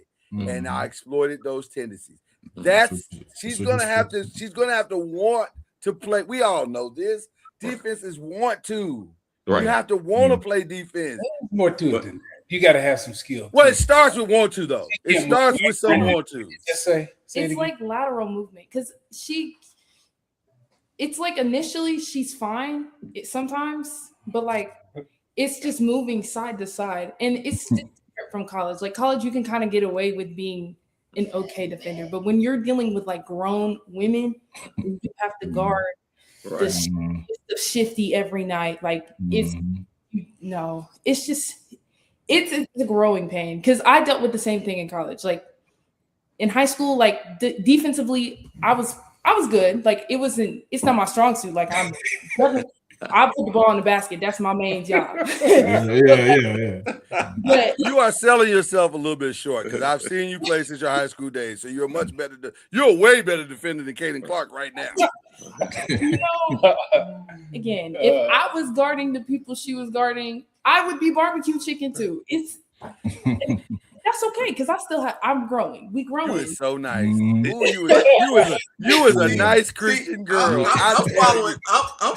See, I think Lord is tearing her down right now. This is my. I'm opinion. not. I'm yes, saying. you are. I'm gonna tell you because you get on your I'm tangents on people and I'm you not. stick a nail. Am I right, Chad? When Lord gets on somebody, he will stick a nail in them. Come on, brother. But this is not that. This Hey, is not that. There is a listen. Reggie and Byron and Bryn and Cad, we have held the standard for every great player to play to a certain level. Right. She is no different. And I know this polarizing country that we live in right now want to make it different, but it's not. It's basketball. I understand. Listen to what I'm saying. I'm not saying you're wrong. The WNBA wants her to shoot from logos and hit it.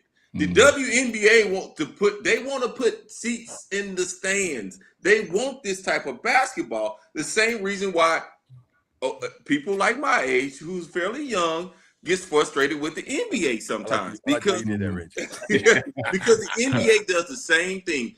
A lot of times they want to score 135 and 140.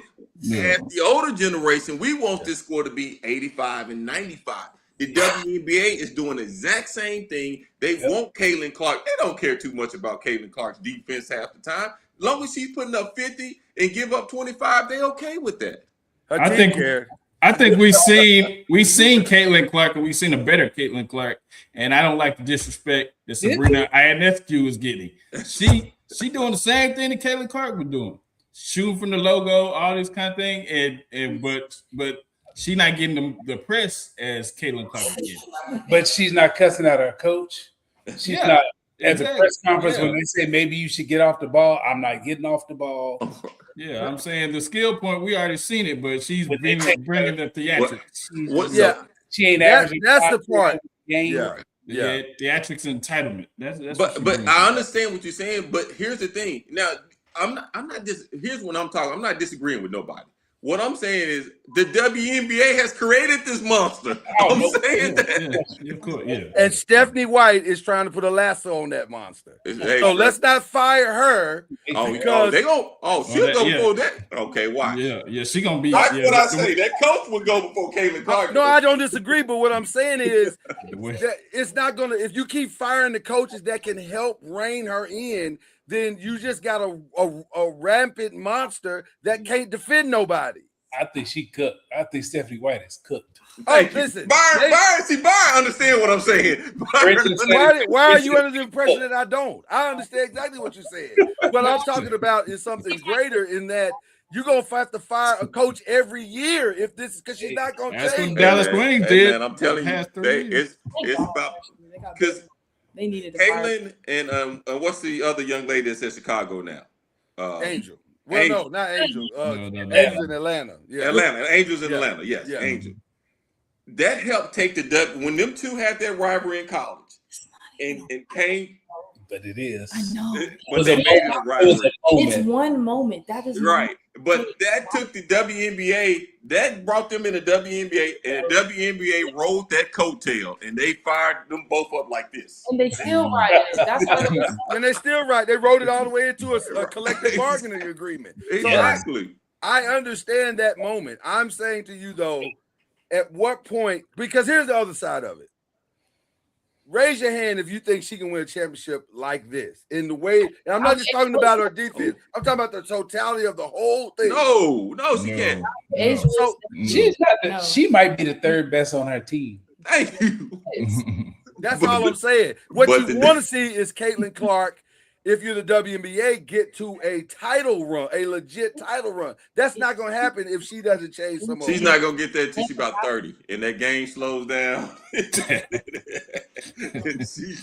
going to be about 30 years old when that happens. I'm just letting you know. She's going to be like remember Jay Will you saw them passes and for Sacramento. He didn't win a championship until he went to Miami at 38. Yeah, I mean, seriously, like it's. Yeah, I mean these young girls are just too much for her right now. I'm curious, Bryn. And if you look at her on offense, like she's a volume shooter. She's not even shooting the ball well. Right. No. So she's shooting it, can't defend, can't shoot, and she turns it over a ton. Yes. That's bad pass after bad pass. Yeah. Bryn, I'm curious to know what the college crowd thinks of Caitlin Clarke, the current college crowd. Well, to me, it's really a test of if you actually watch or not, because if the more you watch, the more you're like, she's good. Like, she's good at her job. But like in totality, there's players that are better than her. And we all know that. And and some people like the way she plays and likes the cool shots. Cool. Personally, I am I want good basketball. That's what I want. I want good basketball. So like, I love Asia Wilson is my favorite of all time. Love her, Lamaya Moore, Kim Parker. Like, I like them. Like, I like people who like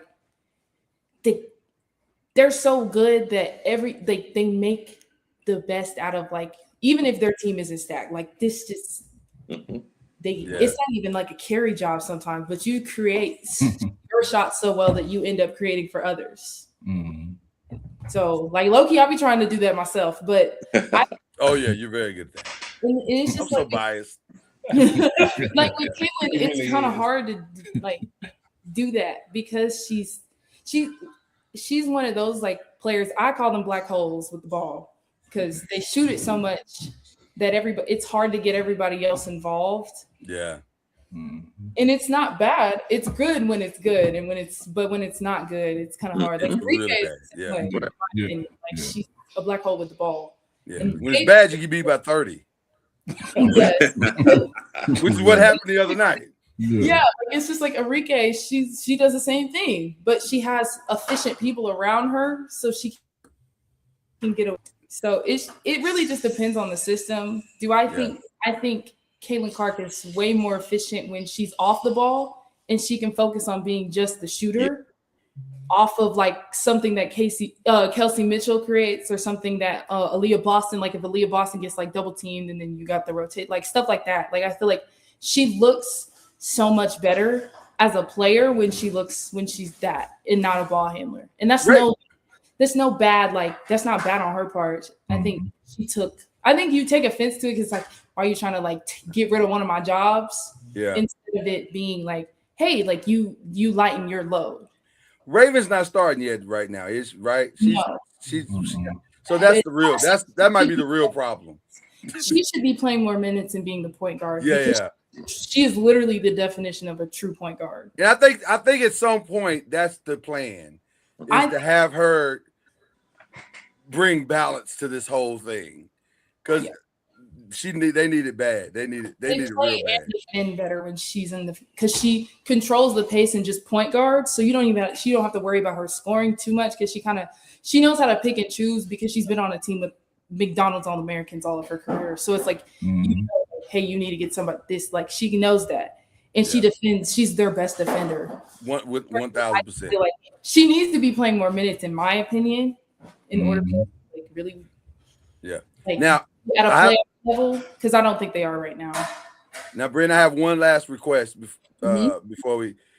The gentleman down here, Reggie Love, he has a daughter coming up, and she's gonna want to play. Daddy. She had no choice. So, Reggie, I'm gonna need you to hook up with Bryn and Byron. You want to meet my daughter now? Hold on, let me go right now. Listen, she's a teenager now. Hold on. No, that's not the daughter. You know that who I'm talking about. I need her. Bryn, I need you to start mentoring her now. Just that you're gonna say, but she's 5, and I'm like, yeah, but better, you know. I didn't even start when I was 5. No. I'm just saying, just let's get. I was in 4th grade when I took it, like when I started. Because when I first started, my boys' team. 4th grade. Hi. There's your future coach. Are you gonna play basketball? So you gonna give me 5? You playing basketball? There you go. There we Oh, go. we gotta work on that. We gotta work on that. We gotta work on that. All right. Yeah. But that's your future coach. I'll just let That's you the know. This is your future. Now she's gonna be looking up to you now. I love it. I love it. All right. See you later. She already got a ball of face. I can see it. All right. I don't know if she has enough patience to coach. I do. She's good with kids, but I don't know. No. That's why we gonna catch her young. Yeah. But yeah. But Brent, I agree 100% what you just said. That's the perfect way. But I just think the WNBA has created, just like I'm frustrated with both NBA and WNBA, because they're creating they created this monster from Caitlin Clark. They did this to put money in the pockets and people in the seats. So I agree totally. That's the way you should play. The NBA, they've created foul merchants in the NBA. And by the way, not 100% sure I disagree with the strategy.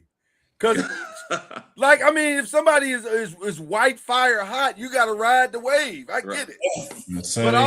But also, it's out of control right now. like it is out of control. Goodness gracious. You got time for one more? Question? Yeah. Sure. Okay. Do you want to see Serena come back? Because she's coming back. Oh, absolutely.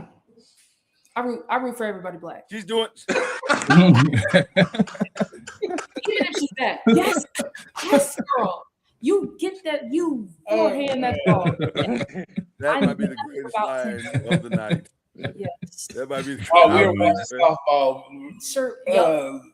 Kennedy. Oh my God! Did she just put on a show? The other pitch was black too, so it worked. Like yes, that was a show. I was winning either way. That was a show. Yeah, that was a show.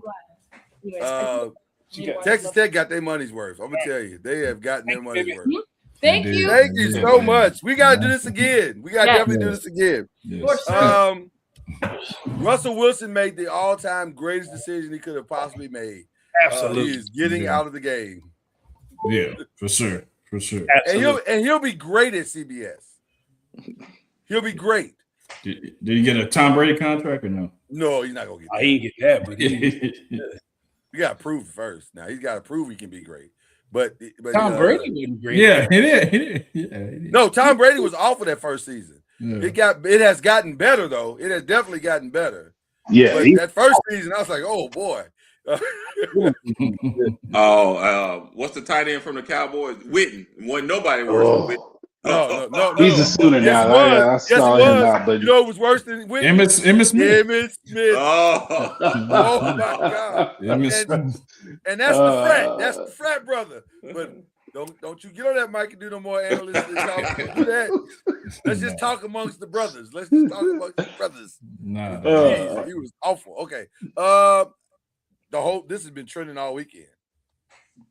The Jay-Z freestyle. Yeah, did y'all hear it? I did. Here's the problem. I did. The young folk don't get it because they're not used to real hip hop. The old folk didn't get it either because I didn't get it. I'm not hip, man. I'm not hip no more. Basically, I got to do too much. Yeah, I got to do too much. Somebody break this down for me. Can I be honest? I was a little lost in some of them lines. I was like, what? No, basically he was addressing everything that people have been addressing about him. So that's basically what it was. That's the overarching theme of what took place. But the specifics were very challenging at first. I was like, I don't understand. Like that stutter thing he did, I thought he legitimately messed up until I saw the video. I was like, oh, he was literally marking Nicki Minaj in that moment. So there's a lot of tutorials out there. Just go find one, and then you'll see how brilliant the freestyle was. I'm like Byron. Hey man, just put the blueprint on for me. I'm good. Put the blueprint on. It was too much. I was like, oh yeah, I'm way out the loop. This ain't. We normally send our prayers up at in the final five, which is next. But I wanted to do this early because man, this one kind of gave me the feels a little bit. Rick Alderman passed. I think today is the day, wasn't it? Yesterday or today. Yeah. Rick Alderman was a really interesting coach. because he's one of those coaches, kind of like my man from Utah, Sloan, that he did most of the stuff right, and he got his teams almost there. He just could never get quite over that last hurdle with any of his teams. And I'm gonna tell you something. As a Laker fan, I can tell you, and you know this as a Spurs fan, Reggie, that Sacramento run that they had there, Right. they should have won one. They should, if we're being honest, they should have beat us in 2001. But see, that series, They should have beat us. But no, 2002. 2002. I'm sorry, 2002. Yeah. Yeah, the referees had a lot to do with that. Well, listen, sometimes you get favorable calls. But see, here's the thing: Adamant coached when he coached those teams. He was playing against two of the greatest players that ever played the game. You know, with the Portland Trailblazers, he was playing against Mike. It was Sacramento. He was playing against three other greatest players, Kobe and Shaq. Yeah. It's just like, man, it's just which, by the way, shows his greatness as a coach. Right. Because other than that, because I'm gonna tell you something. Had Sacramento beat us, they would have swept the Nets the same way. Easy. They'd have swept the Nets the same way we did. Absolutely. So yeah, he was a phenomenal, but he seemed like also a very phenomenal man. Like, you never heard anything bad about him. You never saw him do anything crazy. He never really even talked bad about teams in the press. He was just kind of put your head down, do your job kind of dude. And I always respected that about Rick Alleman. So sorry to see his passing. We send up prayers for he and his family in this difficult time. All right. The final 5 questions are always the same. And then we start with what we're watching. I just watched the end of Euphoria. I didn't know, first of all, I didn't know it was a series finale. But I watched the end of it. I can honestly say now, beyond a shadow of a doubt, that is the weirdest series I've ever seen in my life. There's nothing other than maybe The Boys. There's nothing I can say is weirder than Euphoria. It was a weird, crazy, wild ride from start to the entire. That last episode is about as bizarre as an episode can be. So now you saying, well, would you recommend me watching it? No. What I'll say to you is it's very good. If you want to watch it, but I'm not going to recommend it to you. My Christian faith won't allow me to do that. It's wild. It is wild. The half episode I saw, I was like, oh no, this is way too much for me. It's wild. It's wild. It's so wild. You got to pick up your Bible and say, after it's over, you're like, I need to go to Lamentations or something. I don't even know. This is crazy. So it's wild. I'm just telling you, it's wild. So that ended. Hacks ended. I don't know if you guys ever saw Hacks, but that ended. That was very good. Their ending was really, really good. Hey, can I say a show that I'm absolutely, sir. Please. That's what this segment is for. I think it's season 7, Barbecue Brawl. Hey, man. We got to watch it. We let them build up. Are you caught up, Reggie? I got one recorded. I'm watching it tonight. Tanya and I are watching it tonight. We got to watch it this weekend. The latest one. Barbecue Brawl. Huh? Oh, yeah. Okay, well, we got that's our show. We all three of us like that. My! All three of us like that one. Write that down, man. The latest one. You got to see the latest one. Yeah. What channel is it on? What channel? It's on Food Network. Food Network. Yeah.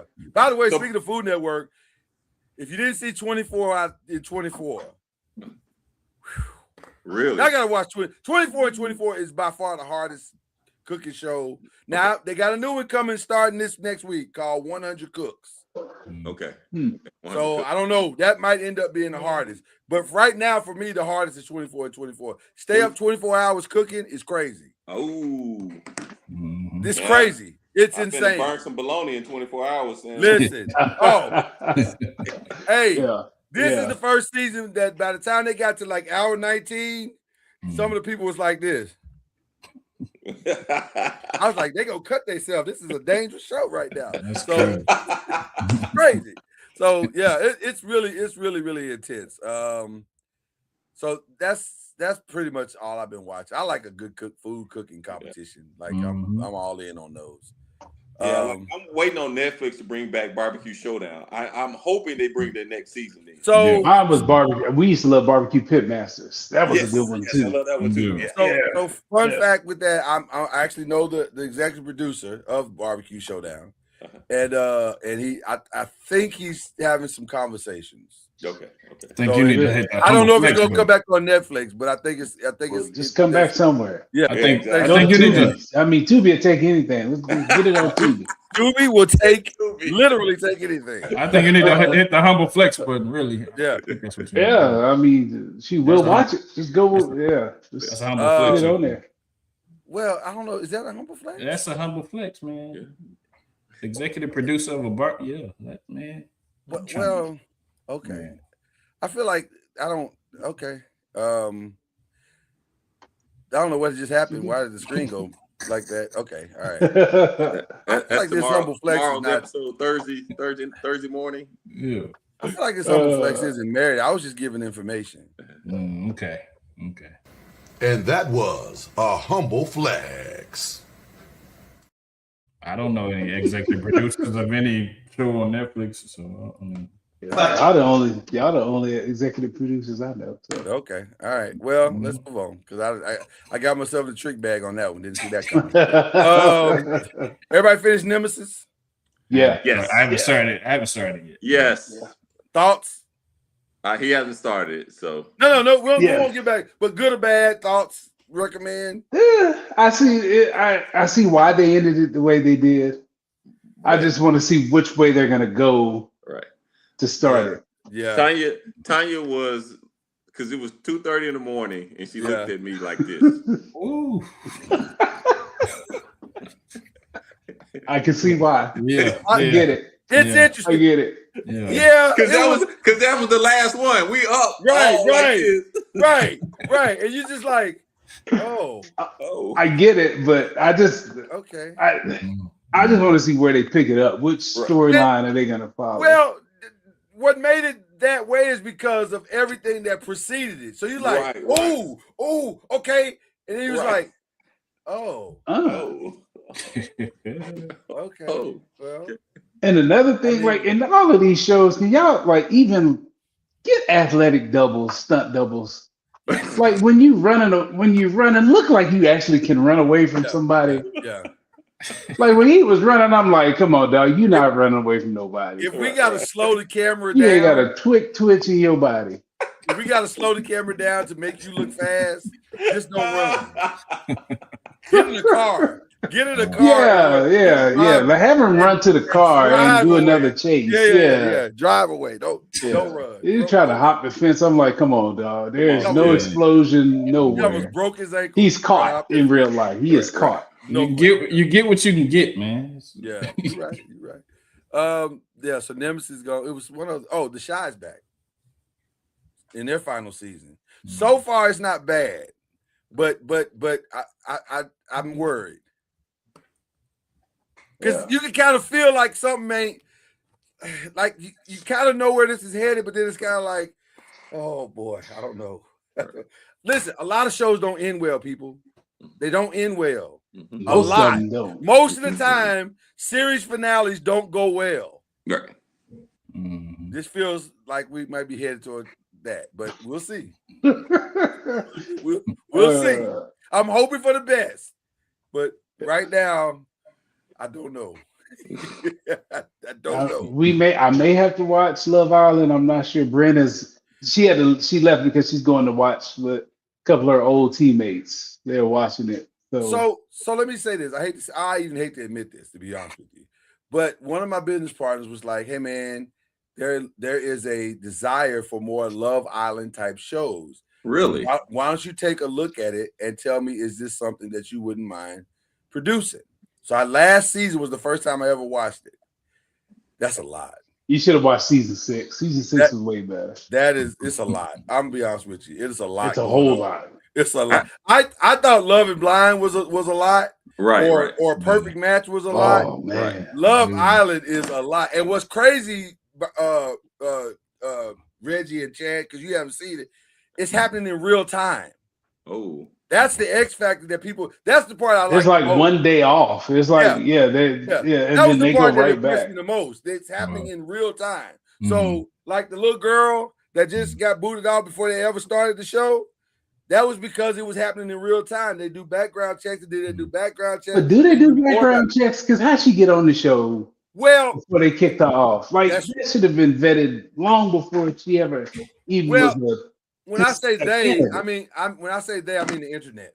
Yeah, so, like if you got some stuff in your background that you done tweeted scrub out, your stuff, scrub everything, because the internet is undefeated. This is the second girl they done caught with using stuff that she had no business. And there was somebody last year that got kicked off. Yes, for the exact same reason. For the exact same reason, using slurs. So yeah, Love Island is a lot. I was like, hey, who put this show? Love Island is on what channel? What is this is the down payment I got to make to watch football in the fall. Yeah. Well, listen, we all got to make sacrifices. Yeah, this is what it's about. The girls asked me to watch it, so I mean, we watch a lot of football. What was that? Kings and Queens with guys. Yeah.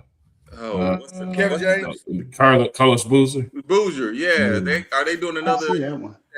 That was crazy. Yeah, I think he's still with the girl too. I think so. Too. Is he? Did he stay? Yeah, I think last time I read it was about a month or two ago. He was still with her. Yeah, I think they was. She was at the NCAA game. Yeah, that's kind of impressive because Have y'all watched Man on Fire? Oh, I saw that. Is it good? I heard that was good. I was trying to wait till the end of the NBA playoffs to watch it because I really want to go all the way in on that. And also, somebody said it was good. Several of my friends are watching Spider-Man Noir right now too.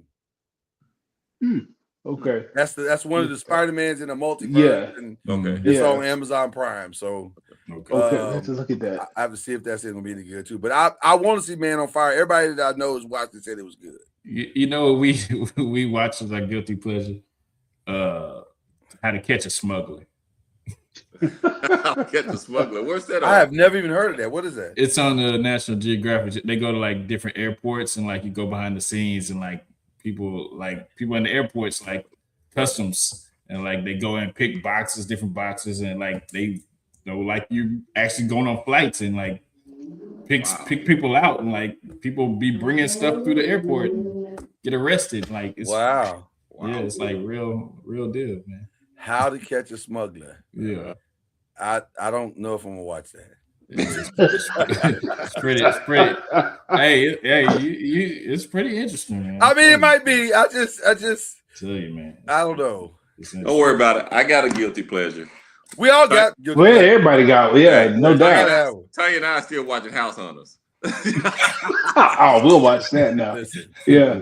While y'all playing, I will sit up here. My wife laughs at me all the time, but I will sit up here and watch 15 to 20 episodes of Beat Bobby Flay in a row, like it's brand new. It'd be like all day Monday.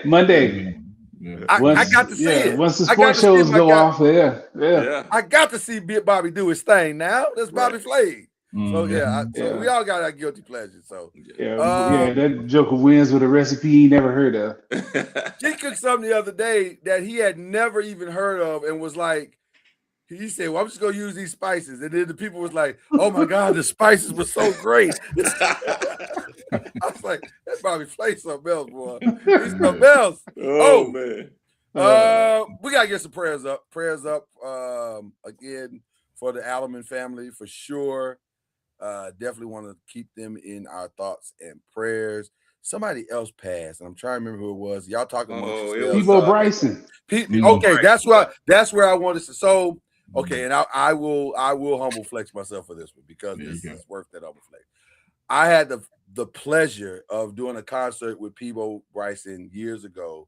Nice. We sang backup for him, and he was about as nice of a human being as I've ever met in my life. Wow. He just was genuine and so talented. Like the man's voice is insanely good. Like it's pure. It's just it was a pure voice. But what I loved about him most was his heart. His heart was, he sat with us, he talked with us. This particular concert was like a Christmas concert. So I met him and like Roberta Flack and Aaron Neville. So I got a chance to meet all three of them, and they were all real cool. And they loved our little choir that we had. and they were also complimentary of us and just impressed by us. And the best part about it, he wasn't a diva type. You know what I'm saying? He was just a real dude. But the coolest one, with all due respect to the three of them, and I know this is Peebo's moment, but Aaron Neville was just as genuine as they come. And that voice is real. It is as real. Because I used to think there's no way he sings like that for real, but he does. And then he talks like us. Well, yeah, thank you. It's nice to meet you. And I'm like, how you get that old light voice out of that? It's crazy. But yeah, shout out to the great Peebo Bryson, man. Wow, what a 75, I think. I think he's 75. So keep the Peebo Bryson family in our prayers.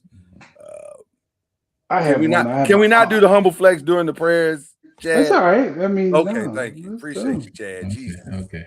All right. Okay. I have an aunt who's gonna have to have her gallbladder taken out here within the next few hours. So pray for her. Yeah, it was supposed to happen this afternoon, but they had another emergency. So okay. Well, God sends you healing angels in Jesus' name. Amen. I want to pray for the Gonzalez family, a dear friend to the family, and also my first baseball coach, Paul Gonzalez. He passed away a couple of days ago. Definitely praying for the family. Sure. Are we the only podcast that sends prayers up? I think we are. Probably. We might think we're the only one that does that. That's a good thing, brother. I like that. I do like Absolutely. that. Yes, I do like that. Reggie, you got it? Man, just prayers for everybody's in this on this show right now, and everybody's watching. Family, protection, health, continued growth. A lot of time we don't pray for that, but continue growth in our spiritual journey, brothers. Yeah, man. Amen. Yeah, man. There you go. Yeah, man. And Charlie been on fire in the other chat. Yes, he has. Charlie has been on fire. Timing. Yes, Timing. I'm like, boy, I need all of these prayers. For real. Yeah. The last one was really good. That last was one was really perfect. I was like, oh, man, you must have been in my situation. So shout out to the great Charlie Wood. Keep him in your prayers as well as he continues to build in Tallahassee. Okay, unshout. You have any unshout outs? Yes, I do. Don't you say it. Don't you say Chet. I want that. Nah. I'm going basketball in a different way because I just read it and it kind of disgusted me. Oh wow. Okay. I want to unshout out Lonzo Ball, who said that if he didn't get traded with him and Darius Garland, they would have went to the finals. Sir, sit down, sir. You don't even have to give him an unshout out, Chad. We got drops for that. Lies. I can go. There's several ways I can go. I can go that way.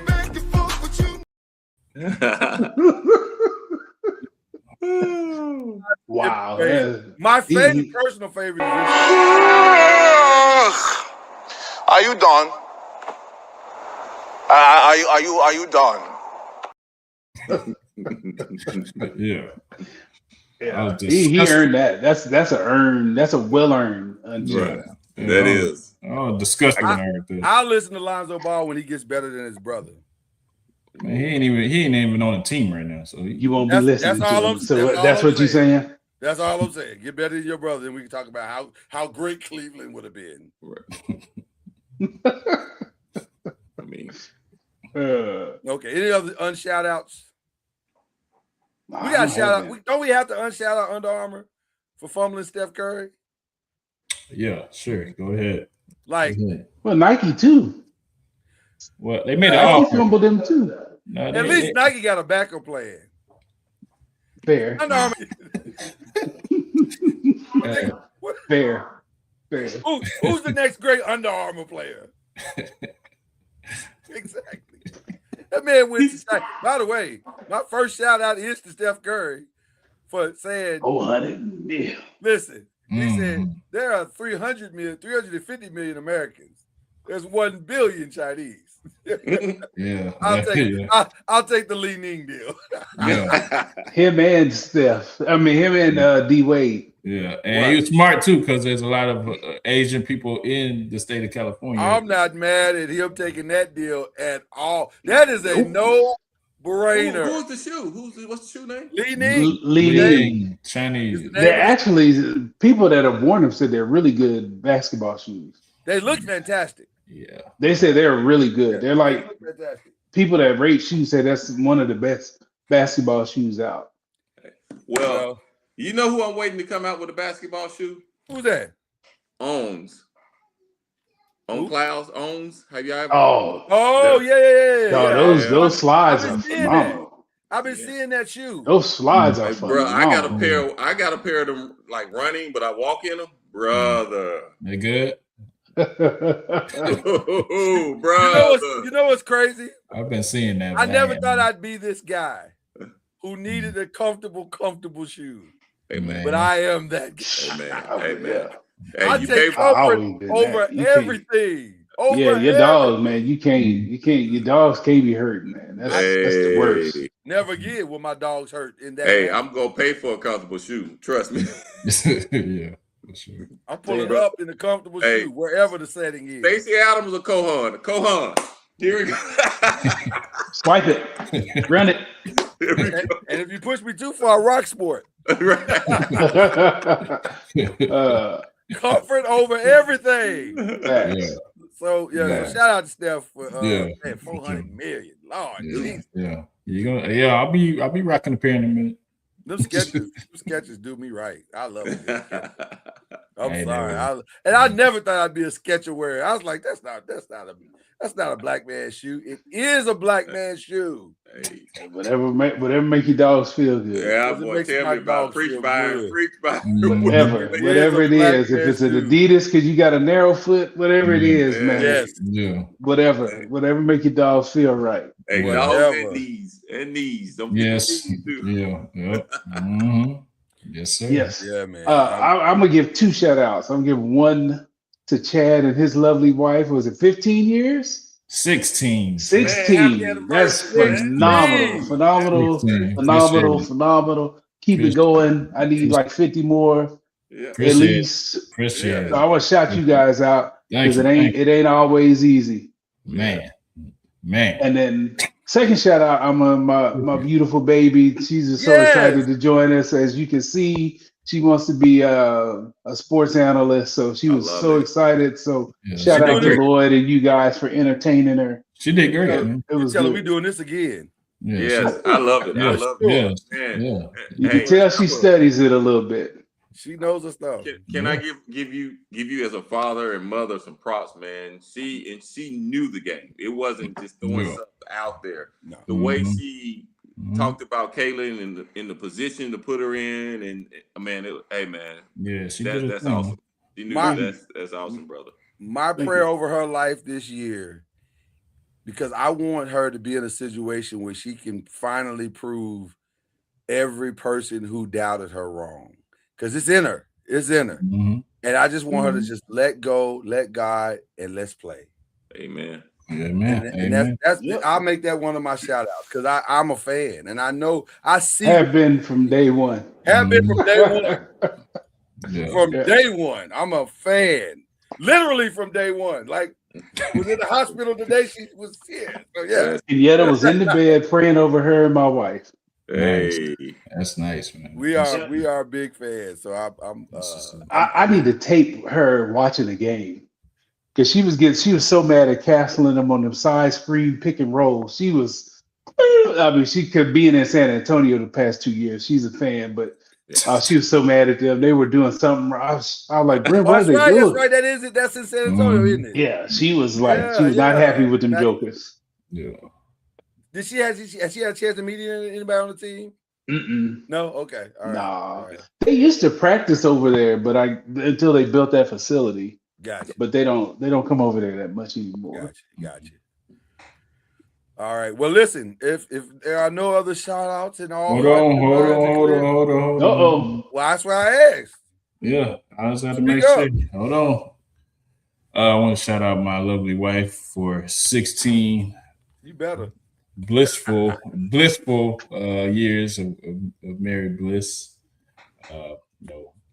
It's like Byron said, it's not always easy, but you want to find somebody that you can do hard with. So definitely there you go. appreciate her and our life that we built. And a little son, he's like, man, I want to come with y'all to the anniversary dinner. So he came to it. So.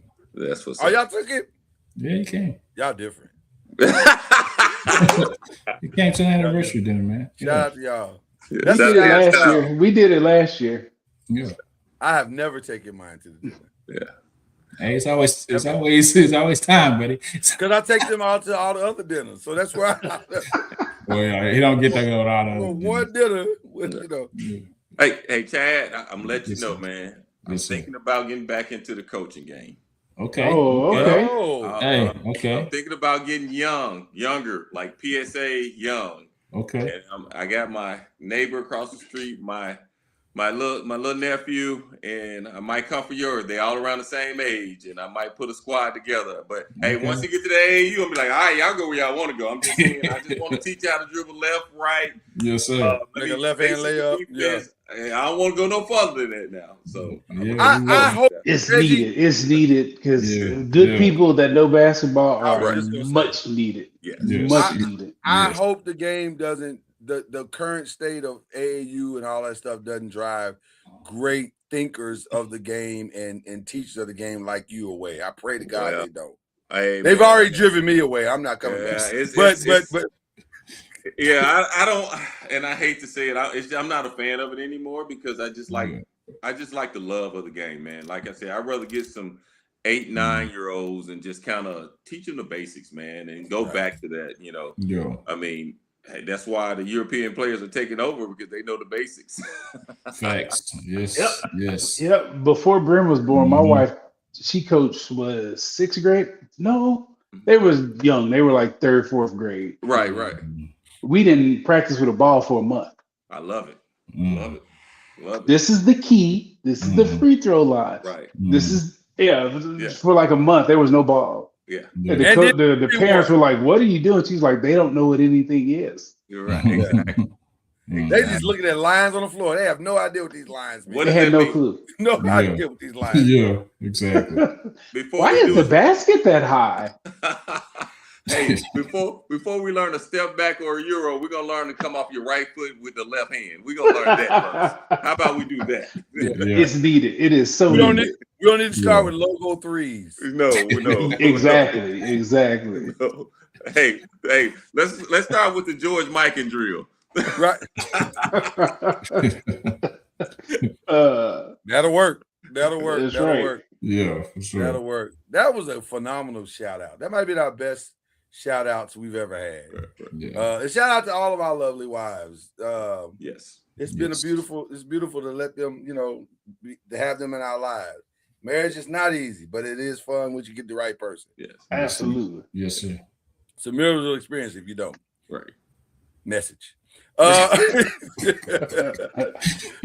with that being said, shout out to Killer Cam. We'll miss you tonight, brother. We know you're tied up and your heart's with us, even though your body isn't. This has been great. We'll do it all again next week. By next week, we'll have like some wins and losses. We'll be at least 4 games in. We'll at least be 4 games in, at least. Yeah, they take games off and more time resting. So probably 3 more time. So we might probably be 3 or 4 games. Yeah, 3 in, maybe 3 in. Yeah, so we'll have just yet. We'll have a fair assessment of what is going on. We'll talk about that along with many other things. But for the 5 crew, we appreciate each and every one of you that rocks with us, and we'll holler. We'll holler. Yeah,